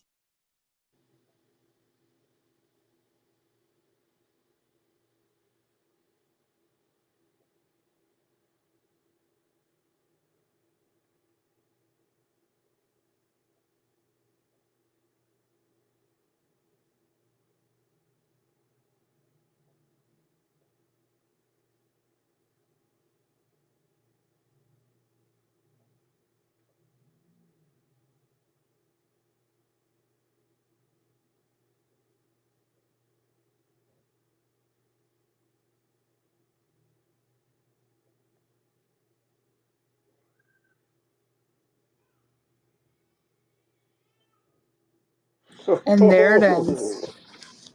And then the there internal it debate. is. Then the internal debate springs up. Whose is it? It's So wait a second. Logan's. This is all silent, and yet I have my subtitles are doing the lyrics to I hear the song. where you lead, We I have will the song. follow. Oh, we have the song. I have the song. Yeah, it's Now, Mine playing. is silent. let the credits roll like a Marvel movie. Right at the end, Rory and Jess do the deed. Right at the end of the credits. So Oh God! Don't All do right. that. Now I All gotta right, watch the all right, whole way. Mary, you got 100 kernels coming your way. And All John, right, you got let's get some other 100 folks. from me for making that guess. Let's bring some other folks up onto the couch with us. But before we do, you all feel free to chat. If you were only here for the watch, T, I see that you were only here for the watch. If you could drop yourself down. I did both. Oh, really? Yeah. It only says watch here. Yeah. Okay. I'll honor that. But then I did want to ask you, now that the last four words have been said, at that Yeah. moment when she was with her dad, Mm-hmm. I think in reflection with that, do you think that that was more in line with her wanting to have that information for her book, or do you think she was reflecting about her condition? Oh no, it was her. Oh,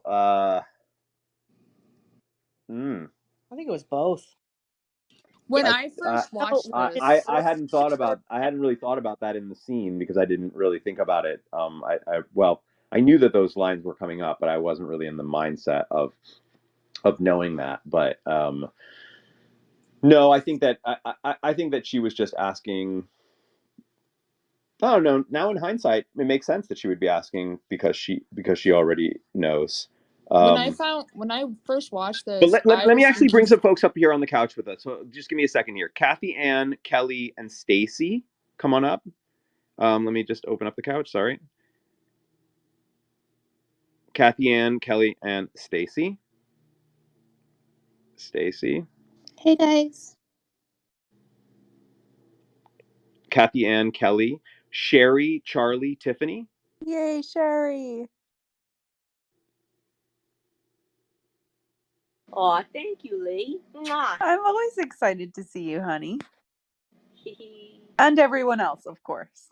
I was Hey, about Sean to and say. Alan, thanks for joining us on this. How I've always dare enjoyed you, hearing you Mom? guys' comments Oh, and of course. backstory. Samantha, Amanda, and Lily. It's fun to hear what you guys have to say about your experiences in filming and what you think about the show. And so I really. Kathy No Ann problem. was, I'm happy to be here. Kathy Ann was doing birthday gifts with her son. Carl, Jamie, Emma. So Sean, did you feel like Kirk was the second child for Lorelai and Luke's son when you were filming? Yeah, sort of. I mean, I definitely feel the energy of Kirk being a grown-up 9-year-old, essentially. Jessica, Mary, Megan, Phillips. Hi guys. Thank But you guys for being hey, here. It Emma, was fun he watching did it with you guys. out Lorelai once, so that kind of makes me think like he's her age too, though. Right, but like Carl she's heard always like been motherly to him. Yeah. Well, that whole role they accepted in this, like he's the child and she's the mom. And well, That's why he it's always creepy goes. when he asks her out in season 2. Right, Yes, well, he Yeah, goes to very Scott much for so. help and stuff too. So he's always bothering Scott for Okay, before I advice. forget, I have to say what I was gonna say earlier. When I first watched the revival, I'm very intuitive and very observant, and so when Rory and Chris were talking, and she was so adamant about like asking like why didn't you fight her for it, like, and all that stuff, I was like, okay, yeah, she could be asking for the book, but she's so adamant and so hellbent on wanting details that like I don't think she would ask this much just for a book. And so the second time I watched it, I was like, oh, okay, now I understand why you're asking. Well, I think also the whole thing with that, what I take from it is the fact that her pregnancy is not an ideal situation in terms of having somebody else there to raise the baby with her, in terms of those definitions in life, right? And it's the same as Lorelai when that happened when she was young and she was not in a perfect situation herself. And I feel like that's the full circle kind of Ellen, part two. who do you think the father is? Do you have a guess on who you think the father is? That was one of the debates I remember when the revival ended. I mean, it's Is it pretty. the Wookiee? Is it Jess? Is it No, Logan? it's probably Is it Logan to make what things about I think it's difficult. the what Wookiee. I about still stand by that. I don't think Jess and her did anything. They would have shown that. she would have been I definitely wish. showing Okay, more if it was the dinner. Wookiee because it was like I 6 wish. months. Some people There, don't show bumps. Some Maybe people she there's a don't. continued the affair with the Wookiee. How do we know that? Oh my Thank you, goodness. Sean. Did you Thank you. guys notice the parallel between the Naomi Shropshire book idea for the rabbit and the whale? In the end, Emily is working at the whale museum, and the wedding is themed Alice in Wonderland, going through the White Rabbit's tunnel. yes. That I is would just very, like very to. cool detail. So my mom had never seen the revival. Well, she had never seen a lot of it and thought the Life and Death Brigade was like a mess. She was very confused. Anyway, she guessed the last 4 words like 40 minutes into the episode, and I had to lie to her to not spoil it.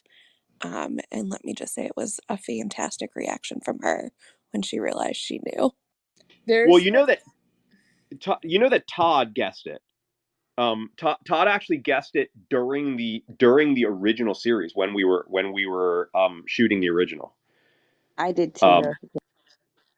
I remember on set one day him just we were just chatting. He's like, you know what? I have a feeling that the last 4 words are.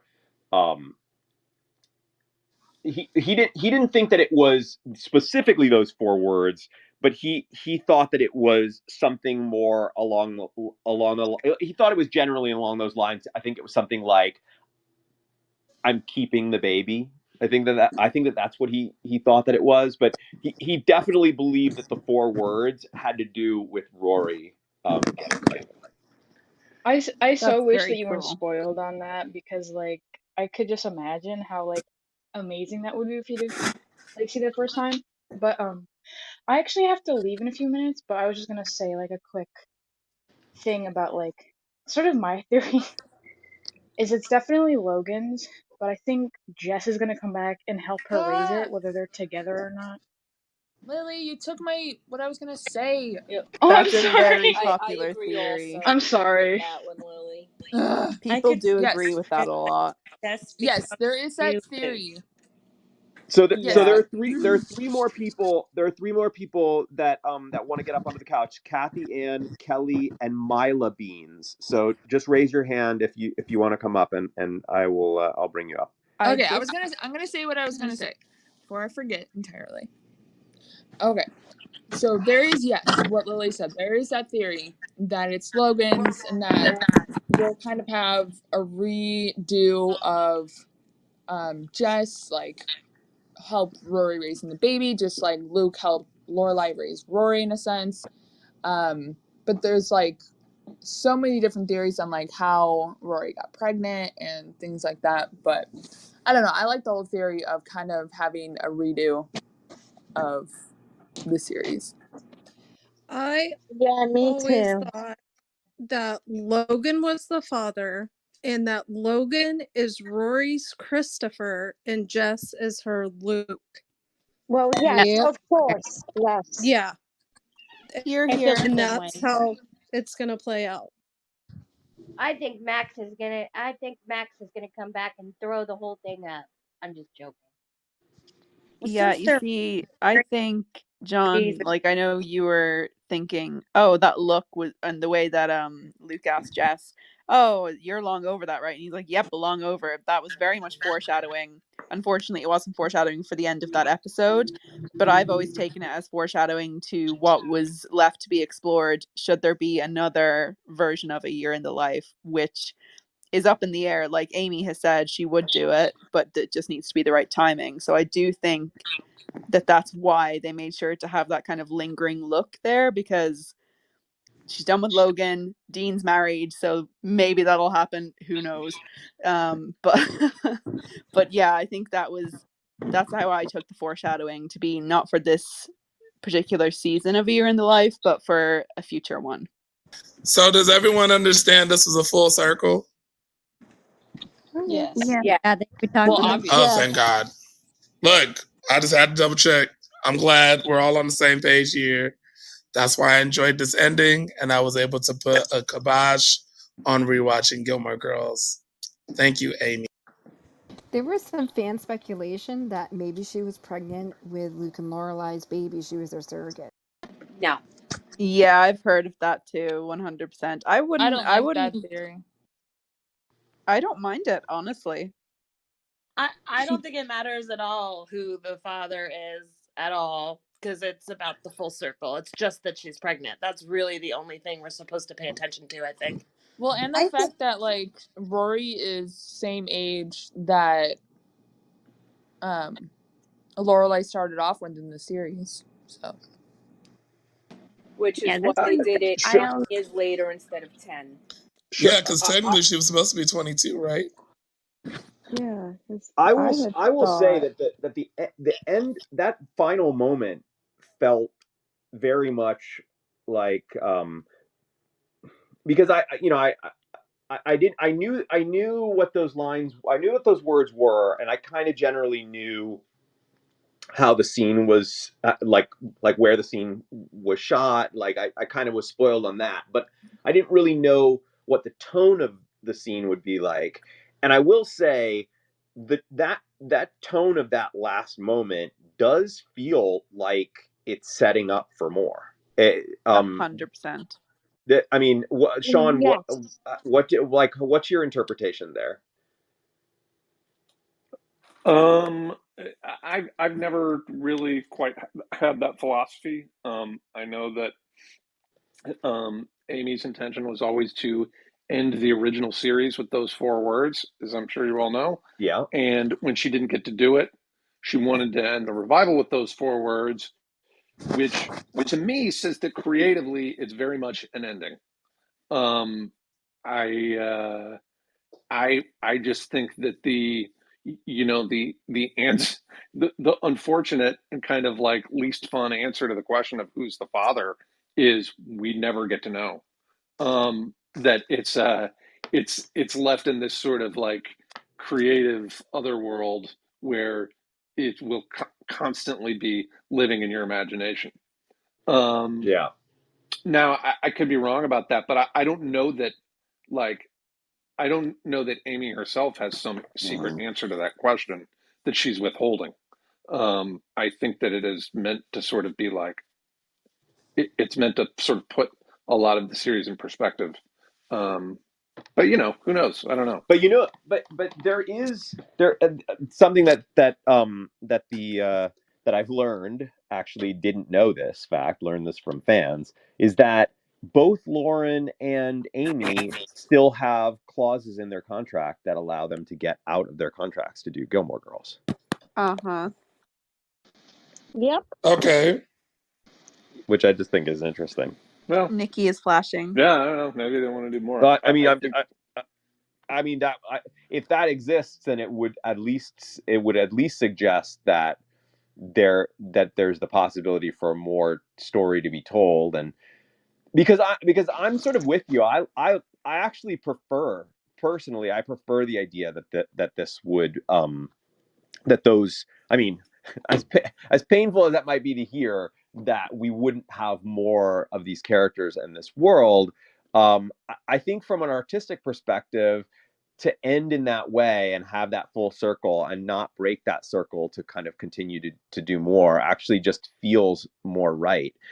But I'm just responding to the tone of the way that they actually ended it there. It was like, she says it, looks at her, Lorelai looks back at her with like shock, and then just instant cutout. That feels kind of cliffhangery to me. You know, there are a variety of other ways that it could have been done that would have still I retained those think it's forward. yeah, Sure. I mean, I don't disagree with you. I think creatively that's the choice, but that Yeah. has a certain effect, you know, on how you take it in. Right. Wouldn't it be interesting that if they like had um like another like sort of the same aspect of what's happening, but as far as like somebody else um maybe telling Lorelai's like Lauren Graham like telling Lorelai's story as like a what do you call that, the background speaker or whatever, you know, but it's different actresses, but it starts from like maybe Lorelai's teenage years and then or earlier and then goes from there. I mean, I wouldn't want anybody else in those roles, but it would be interesting to see like maybe hear Lauren's voice, but no it but it's telling Lorelai's story from early on, Hmm. earlier than Shut up. I know I Nikki I had been flashing. I don't love that because that means I'm out of a somebody just job. told me to shut up. True. well I have a I have my favorite spin-off series is a revolutionary era series in Stars Hollow, like a period piece set in like the the late 18th century. um With my all, all of the cast all of the cast is different, except the only cast member that is cast from the original series to play a new role in this would be you. Would be you, Sean. Can I add Um, on to but that? I would play my own everybody else would be great great recast, and grandfather. it would just be there would never be any mention of why you were playing that role. The audience would just have to assume that like your family's bloodline has just been there the entire time, and that the Gleasons they all really look alike throughout history. I would Is like this to I still add think one Mick is a addition to Gleason that. in that it wasn't just like Sean in different roles. Every role that Sean played before Kirk is one of his brothers. I think we should also have Taylor be there, but as Taylor, and Taylor is just a time traveler who is constantly going through Stars Hollow trying to control it. John, are you? Awesome. I mean, I'm not joking. I'm actually not joking Neither about am this. I I. really would love. I would really truly love a series that is set in Stars Hollow in 1781 or something Hey like that. guys, Nikki has been We could. flashing. Nikki, Tell us, Nikki. Thanks. speak to us. Yeah, I agree with Carl and Diana about the full circle, and it doesn't matter who the dad is. I think what doesn't sit right with me is that it didn't end with them at Luke's diner. I Mm. felt like because Yeah. the last episode of every season, it always ended the two of them at the diner, and that's the Every season, piece. not every season, not every Yeah. season though. When Most they're seasons. running Most away in seasons. the gazebo, Well, Season when the 4 end didn't. of season 4 doesn't end that way. No, Could but you see and Luke's diner once that's more? the piece that I think is just missing for Right. me. I think it ended with just the two girls, but I felt like it needed to end in the diner. But Wouldn't that be kind of a well? I guess because other seasons have ended in the diner. I guess the way I felt was season 7 ends in the diner in a way that feels very much like the pilot episode. And that to me, I actually appreciate not disturbing that. I agree. I can see why you feel that.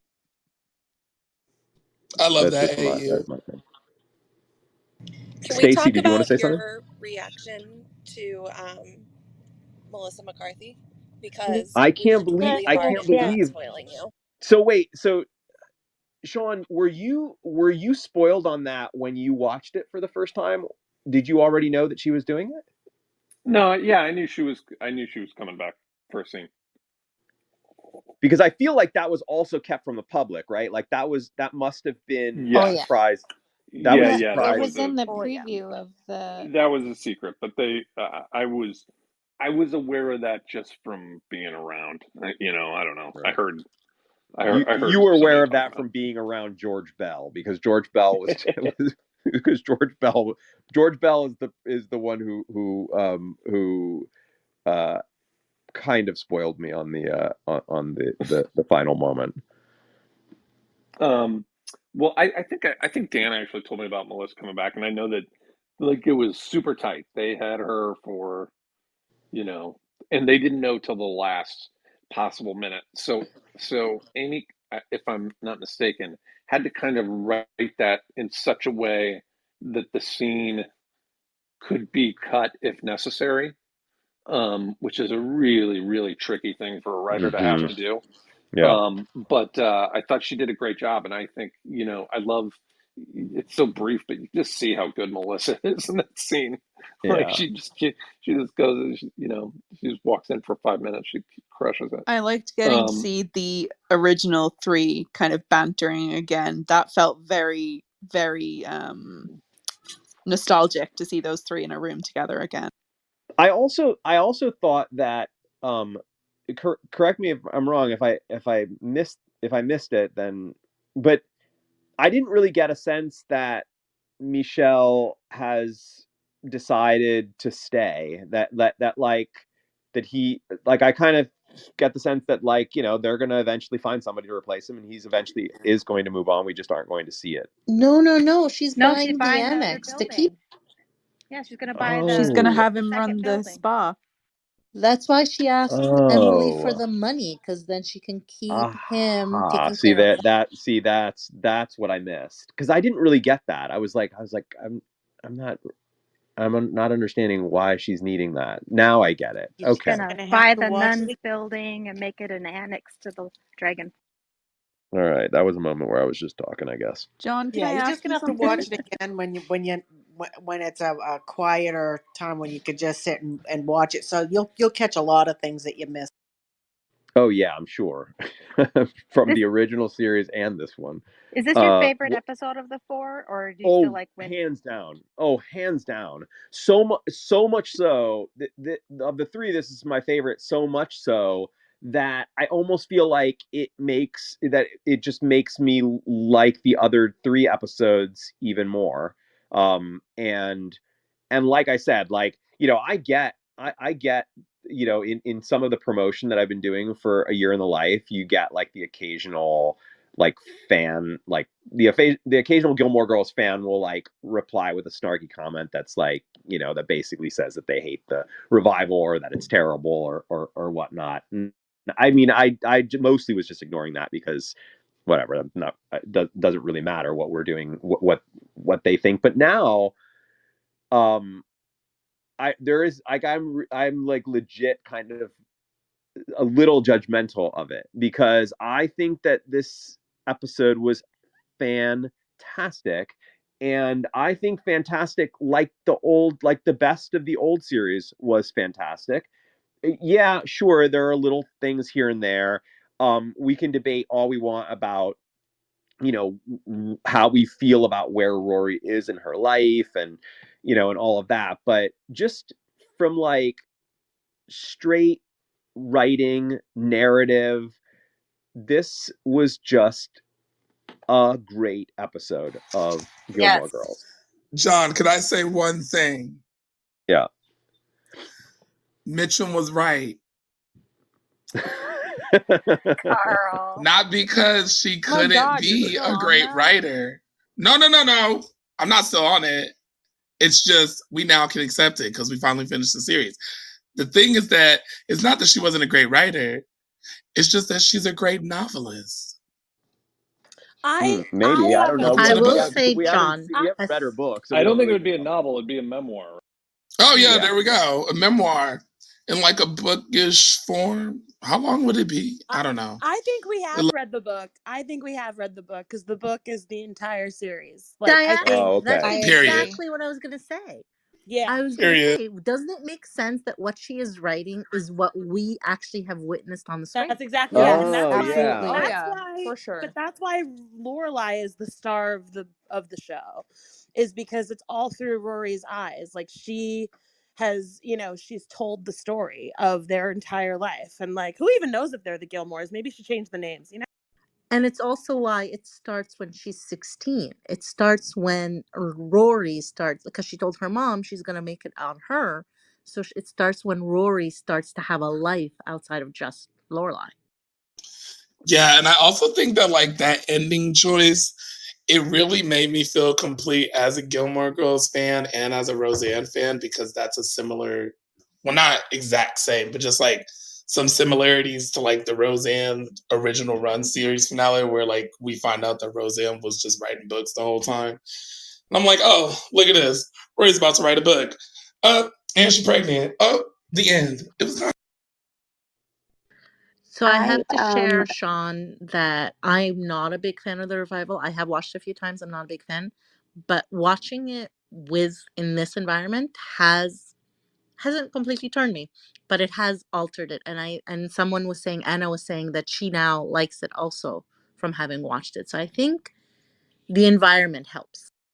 It's been a lot more fun watching with you guys.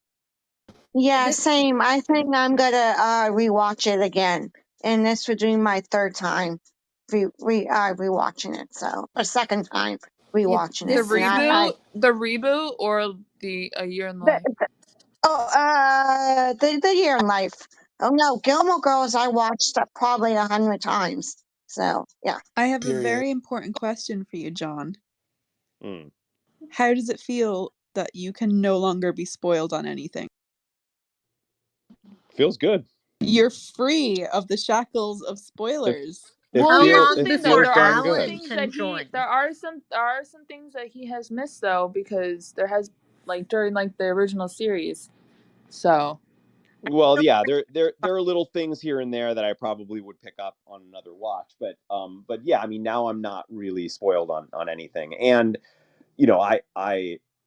I will retain all of it. Like I said, there were parts of the series that I knew because of being on set, or maybe because I was actually in the scene, or I was shadowing a director. But I just even in those areas, I kind of just didn't retain a lot of it because it didn't really mean much to me because I was so unknowledgeable of the rest of it. But now that I've developed a relationship to all of these characters, like all of it's pretty much retained. So if I end up catching little things that will just be some small little thing like, oh, I didn't hear that the first time. But for the most part, I think I've got it all, and that it feels good actually to be unspoiled, or to be not spoiled, to know everything that's going on. But I also, it was a really great narrative journey. So what do you think about Feels a little Emily's sad. story arc throughout the revival, John? Oh, I love.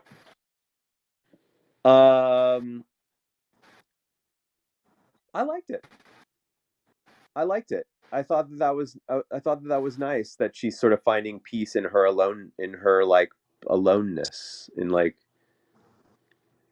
that's how I interpreted it. I love. Hey, John and everybody. I love. I might have a bad connection here, but I do want to say goodbye. Bye, Ellen. Bye, Ellen, Ellen. Bye, Bye, Ellen. thank you for Ellen. So joining long, Nice us. journey. Ellen. Bye, We're Ellen. really hoping you can join us on the next rewatch, Oh so yeah. then you can't be spoiled on anything either. Yes, What's the yes, next Bye, will what's do. Ellen. the Thank Will you do. for joining us. Bye, Ellen.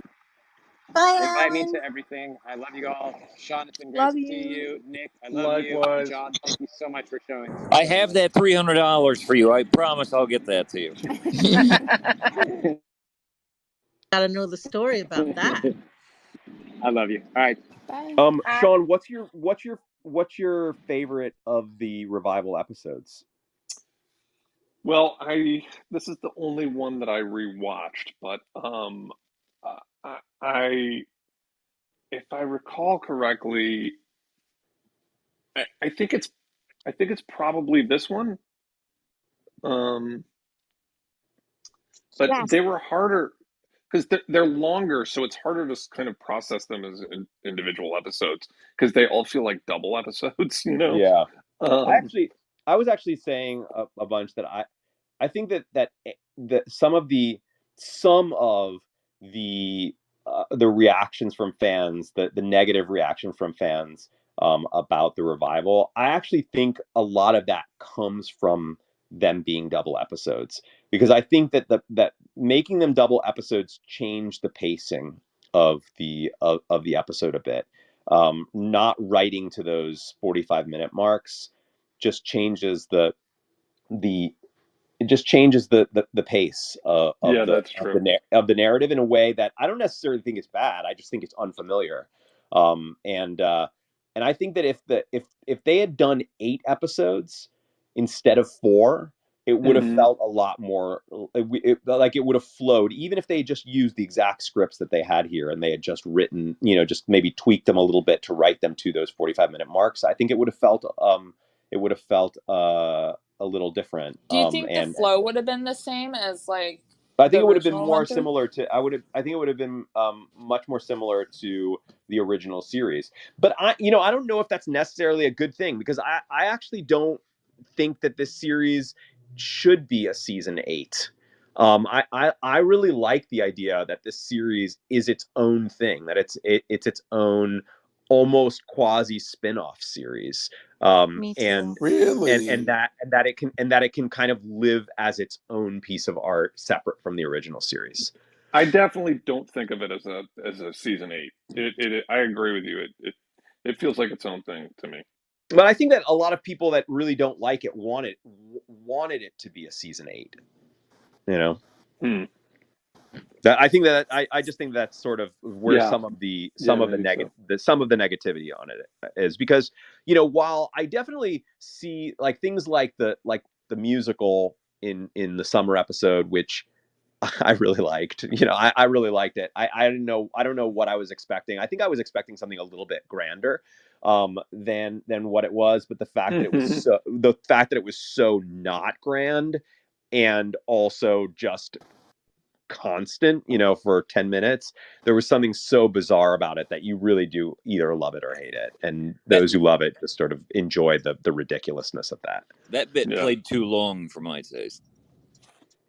But I do agree with I do agree with the idea that had it been done, had the musical had Kirk and Mrs. Patty in it, and left exactly the way it currently was, right?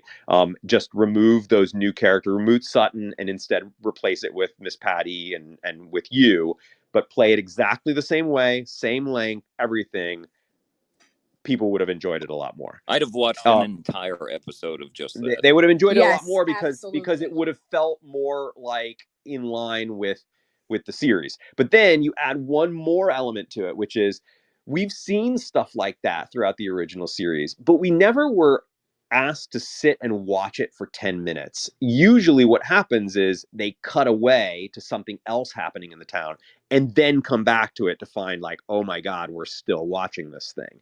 And there was a conscious choice to just tell the viewer like, no, you're going to suffer through this just like Lorelai. Guys, it's harvest time.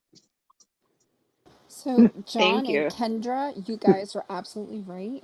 This was my second time watching this, as much of a fan as I am of Gilmore Girls. And John, you had said you wondered if people would like it more if they went directly from 7 instead of having that big long years break. Yeah. And I absolutely did. And Kendra, that's how she did it. She started from the beginning and went right through, and she loved it. And so I feel much differently about this. And I don't know if I'll, like, when I stop season 7, if I'll go to this. Because, like you, I kind of see it a little bit separately. And I like to think of them still in their own world. But I think I will watch it again. But I do feel differently with this second watch. That's really interesting to know because, like, I actually liked the revival more when I watched it right after season 6. I did not watch a single second of Gilmore Girls until just before the revival aired. And I finished 2 days before the revival aired, and I went straight into it. And I love the revival. I love every second of it. I actually like it more than the original series. And I know that makes me some kind of like freak in the Gilmore Girls world, but I love it so much. And I've You also watched didn't it wait way 9 more. years. A Yeah, lot I of us had didn't to have to wait wait. 9 years for it, so it's like probably a Yeah. different feeling because some of us had to wait a really long time. Where for you, I it was watched it. all fresh. All the way I Yeah, it watched was it all in immediate. 2015, 2016. Hey everybody! I just want to chime in here really quickly. We're right now coming up on 11:30. And I think that Sean's going to probably have to get going here in a sec. Does anybody have any other questions or whatnot that we want to ask? Or include Sean in on? Oh, I have a question. Yep. Go for it. How you doing today, Sean? I'm doing well. That's good. Gilmore Girls related Well, question? wait, hold on. I was Oh, wait, was that your question? Yeah, to Oh, That's ask an him that's how good. he is. important I question. appreciate I it. have a question. did Oh, Kirk. Go I for was it. speaking. Yeah. Tasha, go ahead. Thank you. So Sean, when you found out that you were working with Petal, do you think that like was in line with Kirk, just of like how like neurotic and crazy he is, or did you find it like kind of out of even Kirk's character? No, that seemed very on brand for Kirk. What do you think Sean, I happened to swallowed my Sean, words. do Catbird? I you didn't want say that anymore. to share with them at all, like how the whole pedal thing even came to be? Isn't there something regarding that when you talked to Amy and Dan? Didn't you have a meeting with them and you were talking a little bit about pigs and you and This is how you feel like they're extremely intelligent creatures and it's entirely possible. I mean, I don't know if anybody they certainly know that I haven't eaten pigs in almost a decade. And yeah, and and that you highly they respect knew that at the and that's partly time. because you highly respect them. I do. I do. I I'm will pretty sure say that I was a don't want to story you bum told me. anybody out, but I don't want to it didn't dissuade me any by working with the pigs because these pigs are genetically engineered to be hungry all the time, and that's why we needed 5 different pigs because the pig when it's awake it can only stay calm for about 10, 15 minutes before it starts um, squealing and getting incredibly agitated because it's hungry.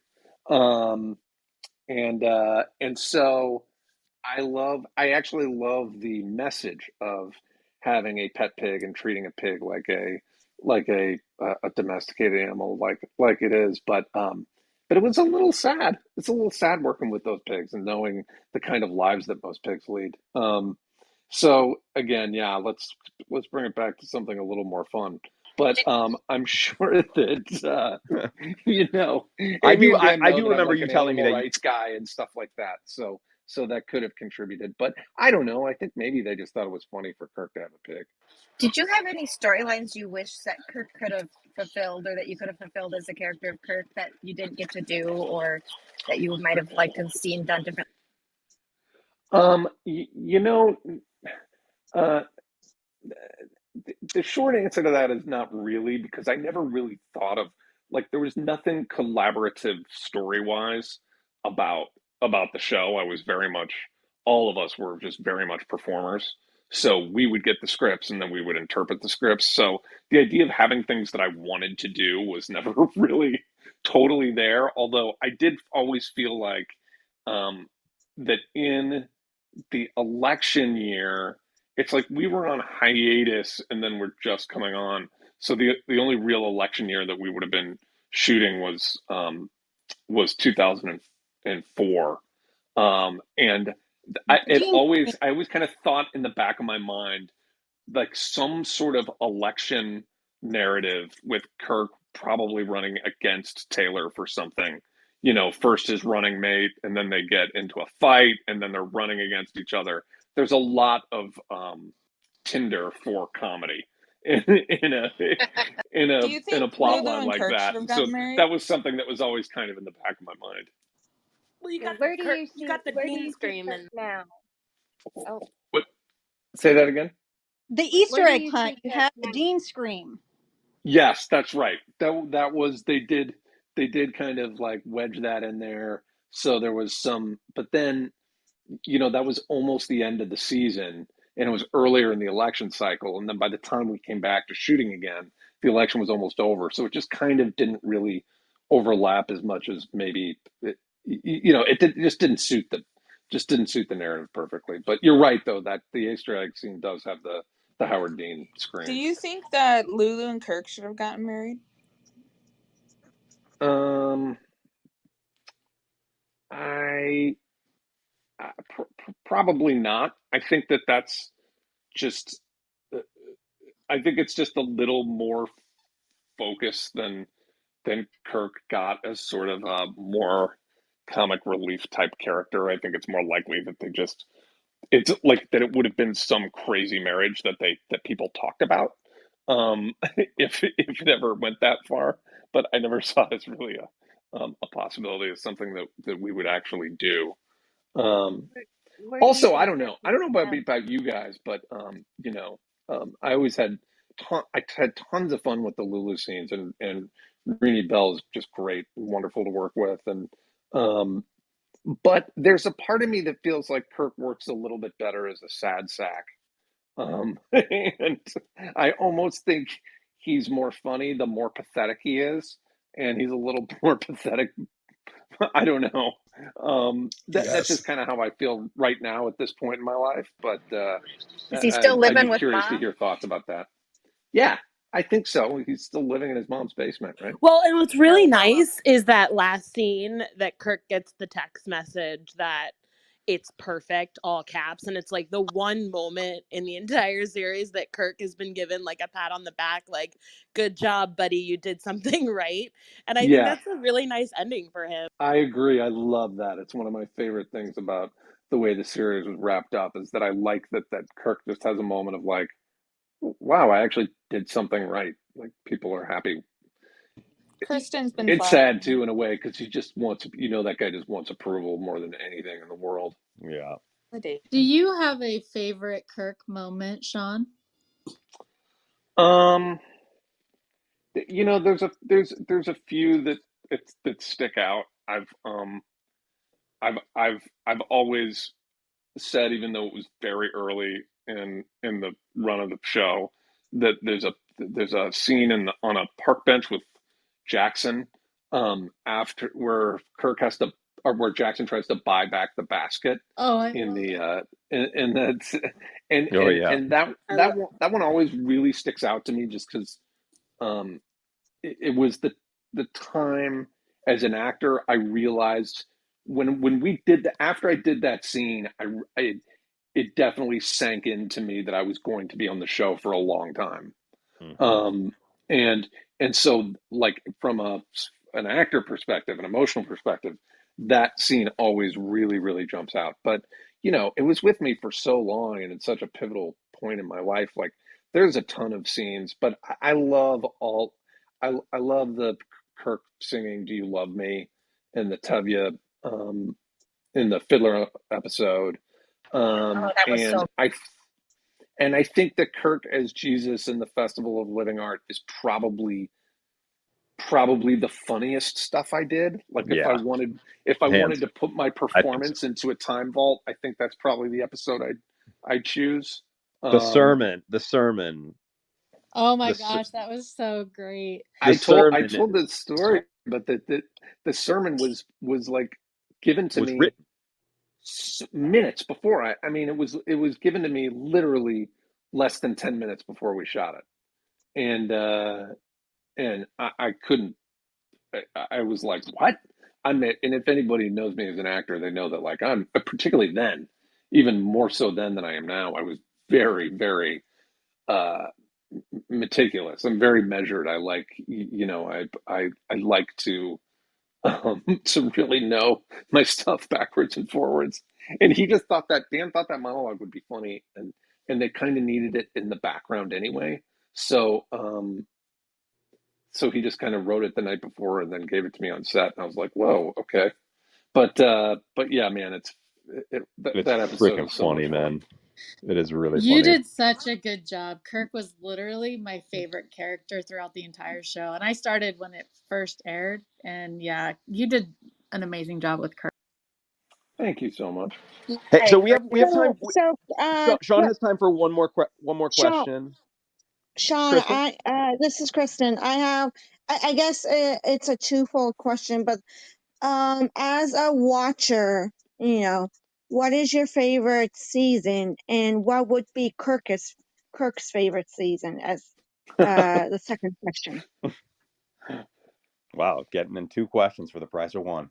Well, I the know. idea, the sort of postmodern breaking of the fourth wall that includes Kirk watching the television show Gilmore Girls is kind of too trippy for me. Like, I don't know how to wrap my brain. It's like an Escher. It's like an MC Escher question. Um, I in terms of when was Kirk happiest, I'm sure it's after Kirk met Lulu and he was like right in the I can't believe I have a girlfriend phase. Okay. I'm sure that would be his favorite to relive. Um, for me, I, I've talked about this before when we met with you guys, and I I have a it's not easy for me to just put myself into the shoes of the viewer. You know what I mean? When I think about what season is the best, I think about what was going on, like, in Sean Gunn's life, and what my relationship to the show was No, no, as yeah, a I guess. job and as an actor, and so, like, I really feel like season two is when it was kind of season two into three is kind of when it was most fun, because my character started Yes, yes. getting No, bigger and I could see that. Yes. bigger, and then I became a series regular. And, I almost left the show after season two, and then I became a series regular and stayed with it and all that stuff. And that jumps out to me more than the actual, you know, the plot. Also, Yeah, no, no, then no, no, no. I think, like, I agree with you. I think the best Kirk moments are in season 2 and 3. I think Kirk would really enjoy season 5 a lot, though. yeah, because He that was would be watching it. around. Yeah, like season 4 or 5, because that would be when he's with Lulu and it's like fresh and they're in the honeymoon stage. Yeah. So then that would be Kirk's favorite seasons, and Sean's would be 2 and 3. Yeah, there you go. I love it. Dude, thank you for hanging with us again. Thank you guys so Thank much. you, Sean. It It's was always a This was a lot of pleasure. fun. Thanks, Sean. Don't A good forget to episode tell your for us. baby I Pop said in. hi. Yes, thank you, Great. All Sean, for right. joining. Well, I can't wait to hear your voices again on some other journey. All Yeah. right. Are we All gonna right. do Thanks, it Sean. Looking on forward binge to watch it. soon, Later, dude. guys? Thanks, Yes. Sean. Thank you, Sean. Sean. Well, if he comes for the next event, then we'll talk. But before we get into that, I just wanted to sort of wrap up talking about the episode itself, and just Yeah. reiterate again how much I loved that freaking episode. I just absolutely loved it. I really did. And that wedding scene, I mean, I knew that there was going to be a wedding scene coming. I did not, I should have, but I just didn't guess that it was going to be an eloping. In my mind, I was thinking of a big grand wedding that was probably, or just like a big traditional wedding like we've seen during the series, like the Emily and Richard renewing of the vows, and I couldn't really imagine how that would ever be satisfying at all for the viewers. And this was just freaking perfect. That little weird magical town square, doing it in the town square. I mean, just It I was loved it. beautiful. Yeah. I it do was wish just we could have awesome. seen the free hot dogs for everyone at the hot dog cart that was that Lorelai had promised us, but otherwise it was The pretty free good. hot dogs at the free hot. Oh, when did she promise us that? She says it when they're talking about the wedding being in the town hall. Kirk says he's building off of the harvest theme. Aha. Okay, got it. I was hoping I'm to gonna catch let a glimpse of I'm Kiefer gonna Sutherland. actually I'm gonna actually open up the couch and let others come on up here and join us. Oh, whoops, sorry. I've actually turned it the opposite way. So if you'd like to come on up, come on up. It doesn't, even if you didn't put in a reservation. At this point, we are in sort of post show discussion where we'll talk mementos and we'll just generally hang out and just, I mean, this has been a pretty epic journey. I know that it felt like we kind of came to a close at the end of the OG series, but I sort of feel like today's episode feels to me more like a wrap up of and maybe that's just because I think my brain thinks more in like worlds than in, one narrative, like one contained story, which is what I sort of feel about the first series. But it's cool. I mean, we started this in April. Did it And now we're done. reinforce your feelings?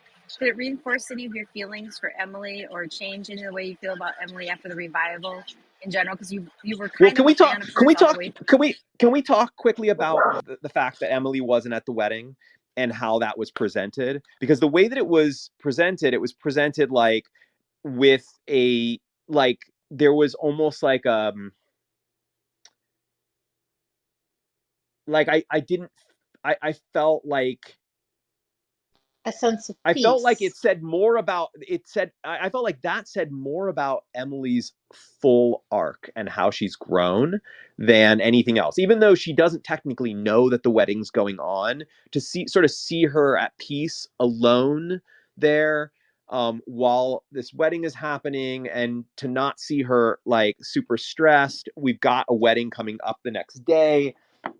She's not harassing Lorelai about her She's not like stylist. harassing anybody about wedding preparations. She's just completely freaking chill, and I just think I thought that was the message that I was supposed to get, but I don't know, maybe I'm wrong. I agree I with Yeah, that. love I that. think so.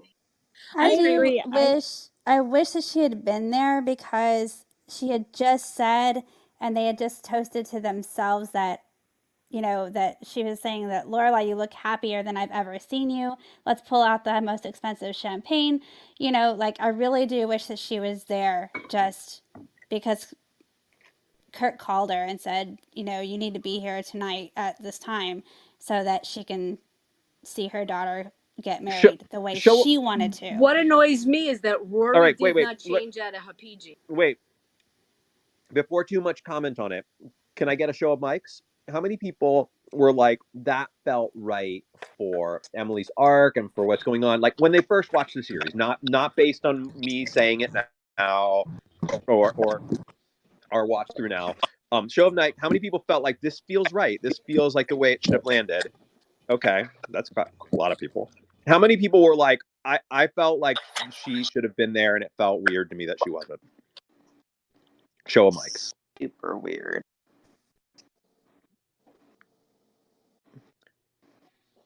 See, I Not as think many. it would have taken the spontaneity away. The idea is that they just decided, let's call the Reverend in the middle of the night. Let's do this like to ease up for tomorrow.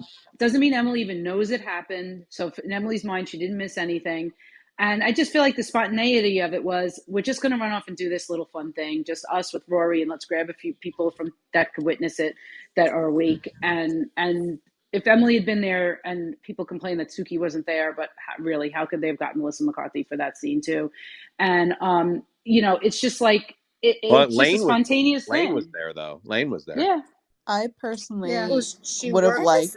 I don't. I mean, I agree, but not agree, but at the same time, because I wish that the whole thing is because everything's coming full circle, especially with Rory being pregnant now, without a guy or without a husband and that kind of stuff. But I'm just saying that even Emily and Lorelai's characters have come full circle. Emily is finally accepting Lorelai as who she is, and that's the wedding that she kind of always wanted, and just a quiet, small little town, town wedding in the gazebo. And I just think that would have been a well played, as far as this is my daughter type thing. Mm-hmm.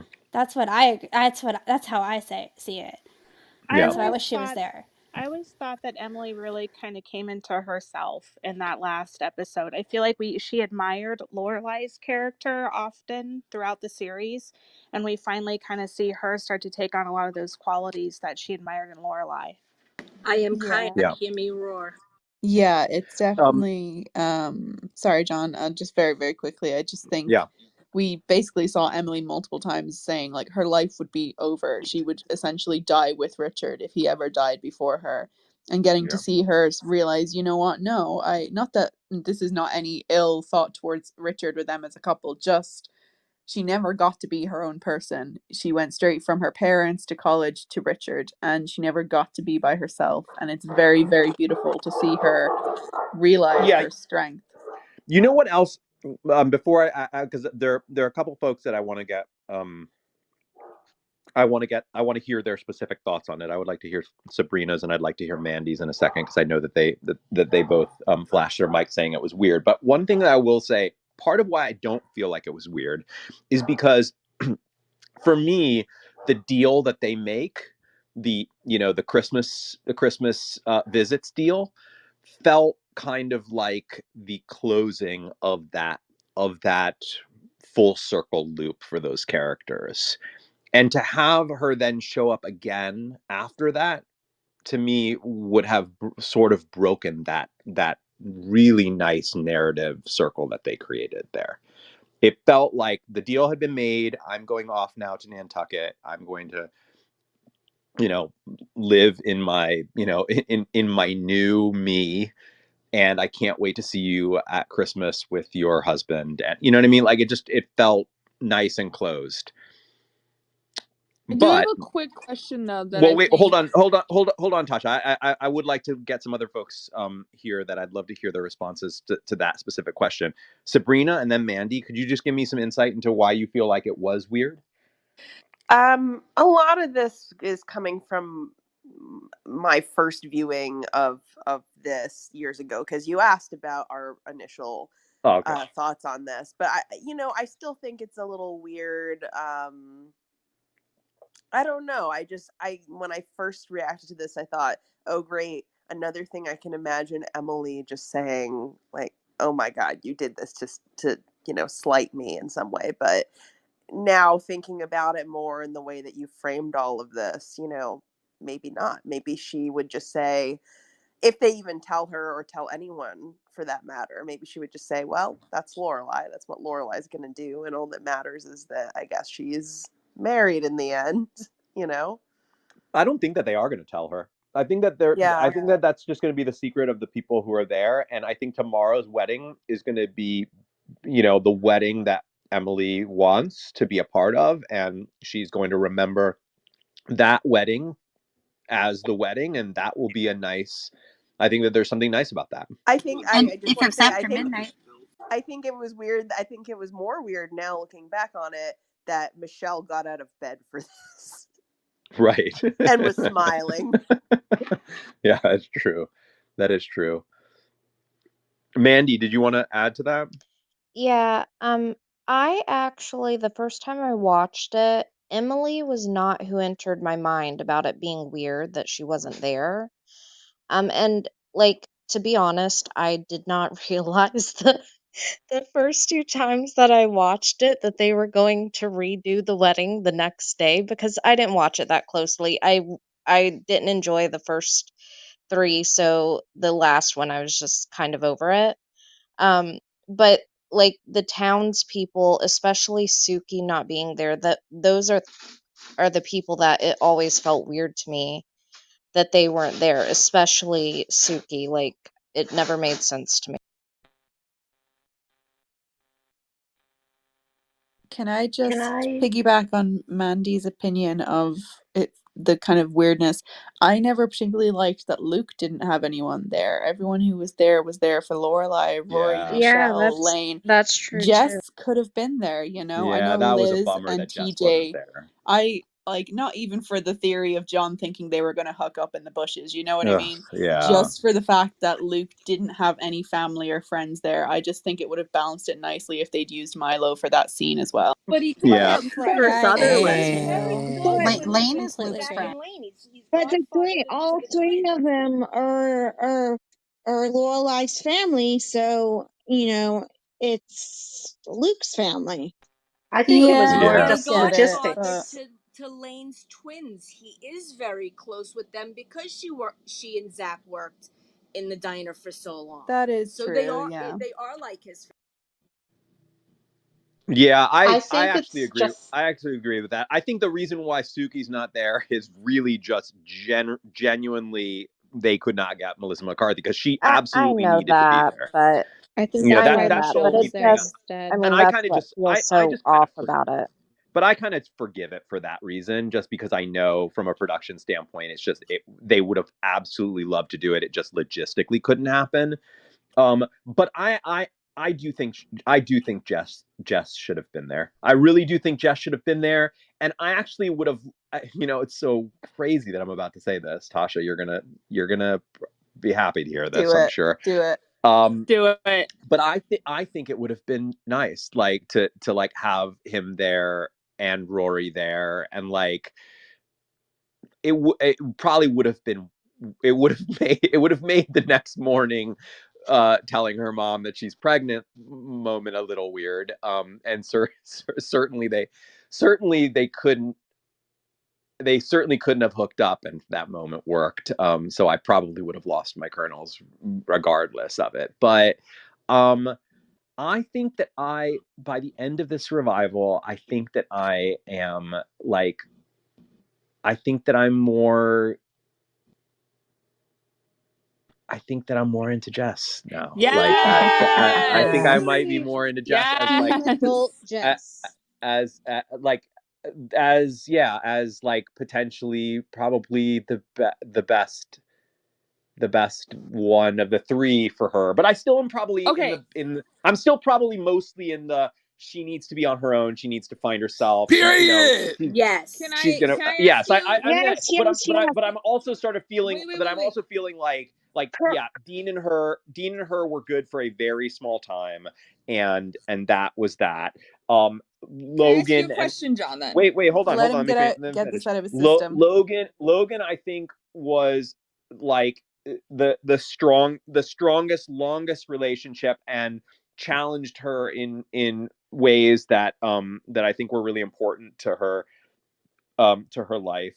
But Jess is now, I'm realizing, the character who we never really got to see.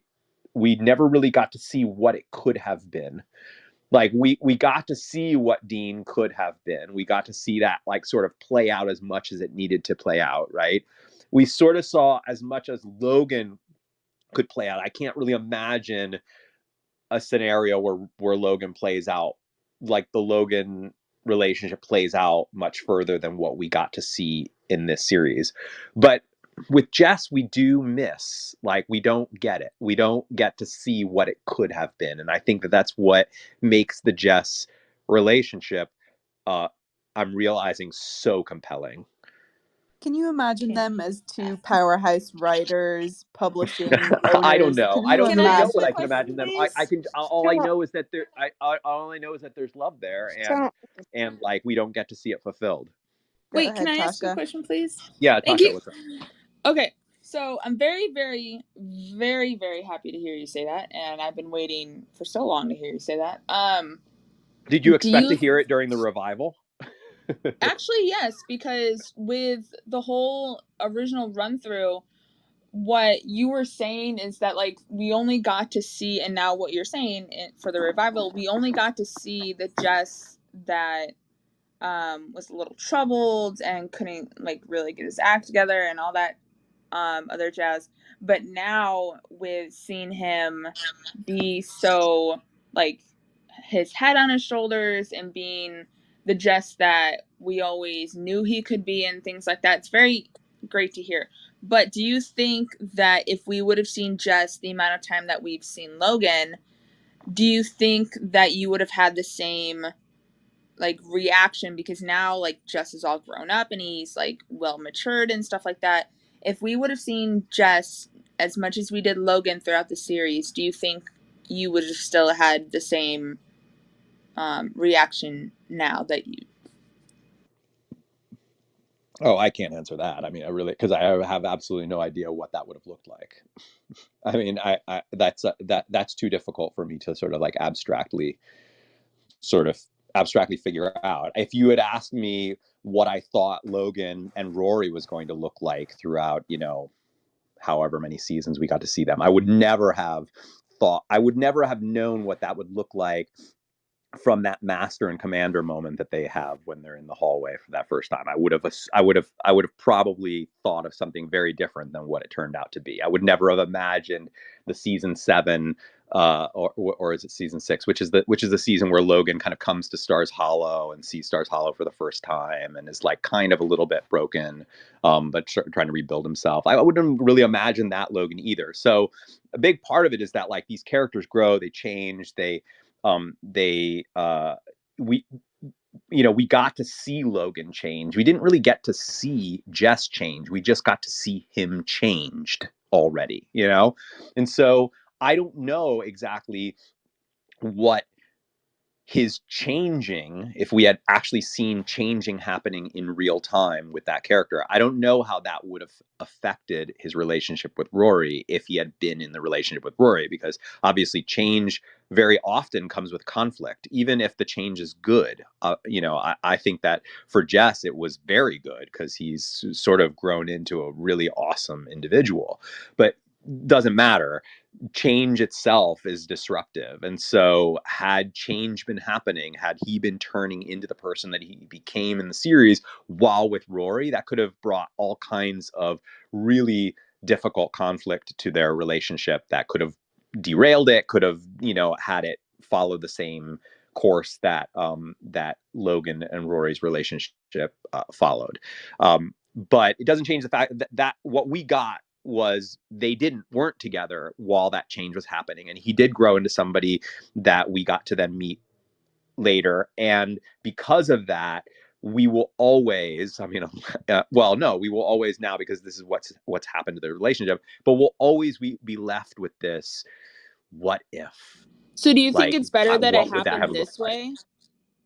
Yeah, I So we'll think. Well, I always mean, be I just left think with a for what for, if? for, for I think for narratively, I think for the story, it was perfect, and it just uh it just sorry, I just got sidetracked because I just remembered that. Well, I didn't remember. Somebody just texted me something that I just happened to read as it was coming in at the top. That Cindy's actually got an event. I keep forgetting. We're now scheduling events. You know, lots and lots of events in a day. So even these official slate events are going to be butt up against other events, and I do not want to compete with other people's events. So we Okay. should start to wrap this up. But I need to Okay. Can I need I, to give you all before we wrap, momentum. just So very quickly on that point, I yeah. would agree that I like the open-endedness as much as I would have loved to see them hook up, loved to see them become official as grown-ups. I like that we don't It's know. I painful. like being able to It's sit here and painful. say, It's imagine. painful and beautiful. It's painful and Exactly. I beautiful. love the You painful know, ones. Love them. it's painful and beautiful, and I've come to appreciate that character so deeply. I can't wait to watch it again now with all that I know about the character, because I'm sure that my perception of him when I first meet him, now knowing who he becomes, gosh, I get a little choked up even just talking about it. So weird. I think it's going to affect how I feel about the character. It's cool.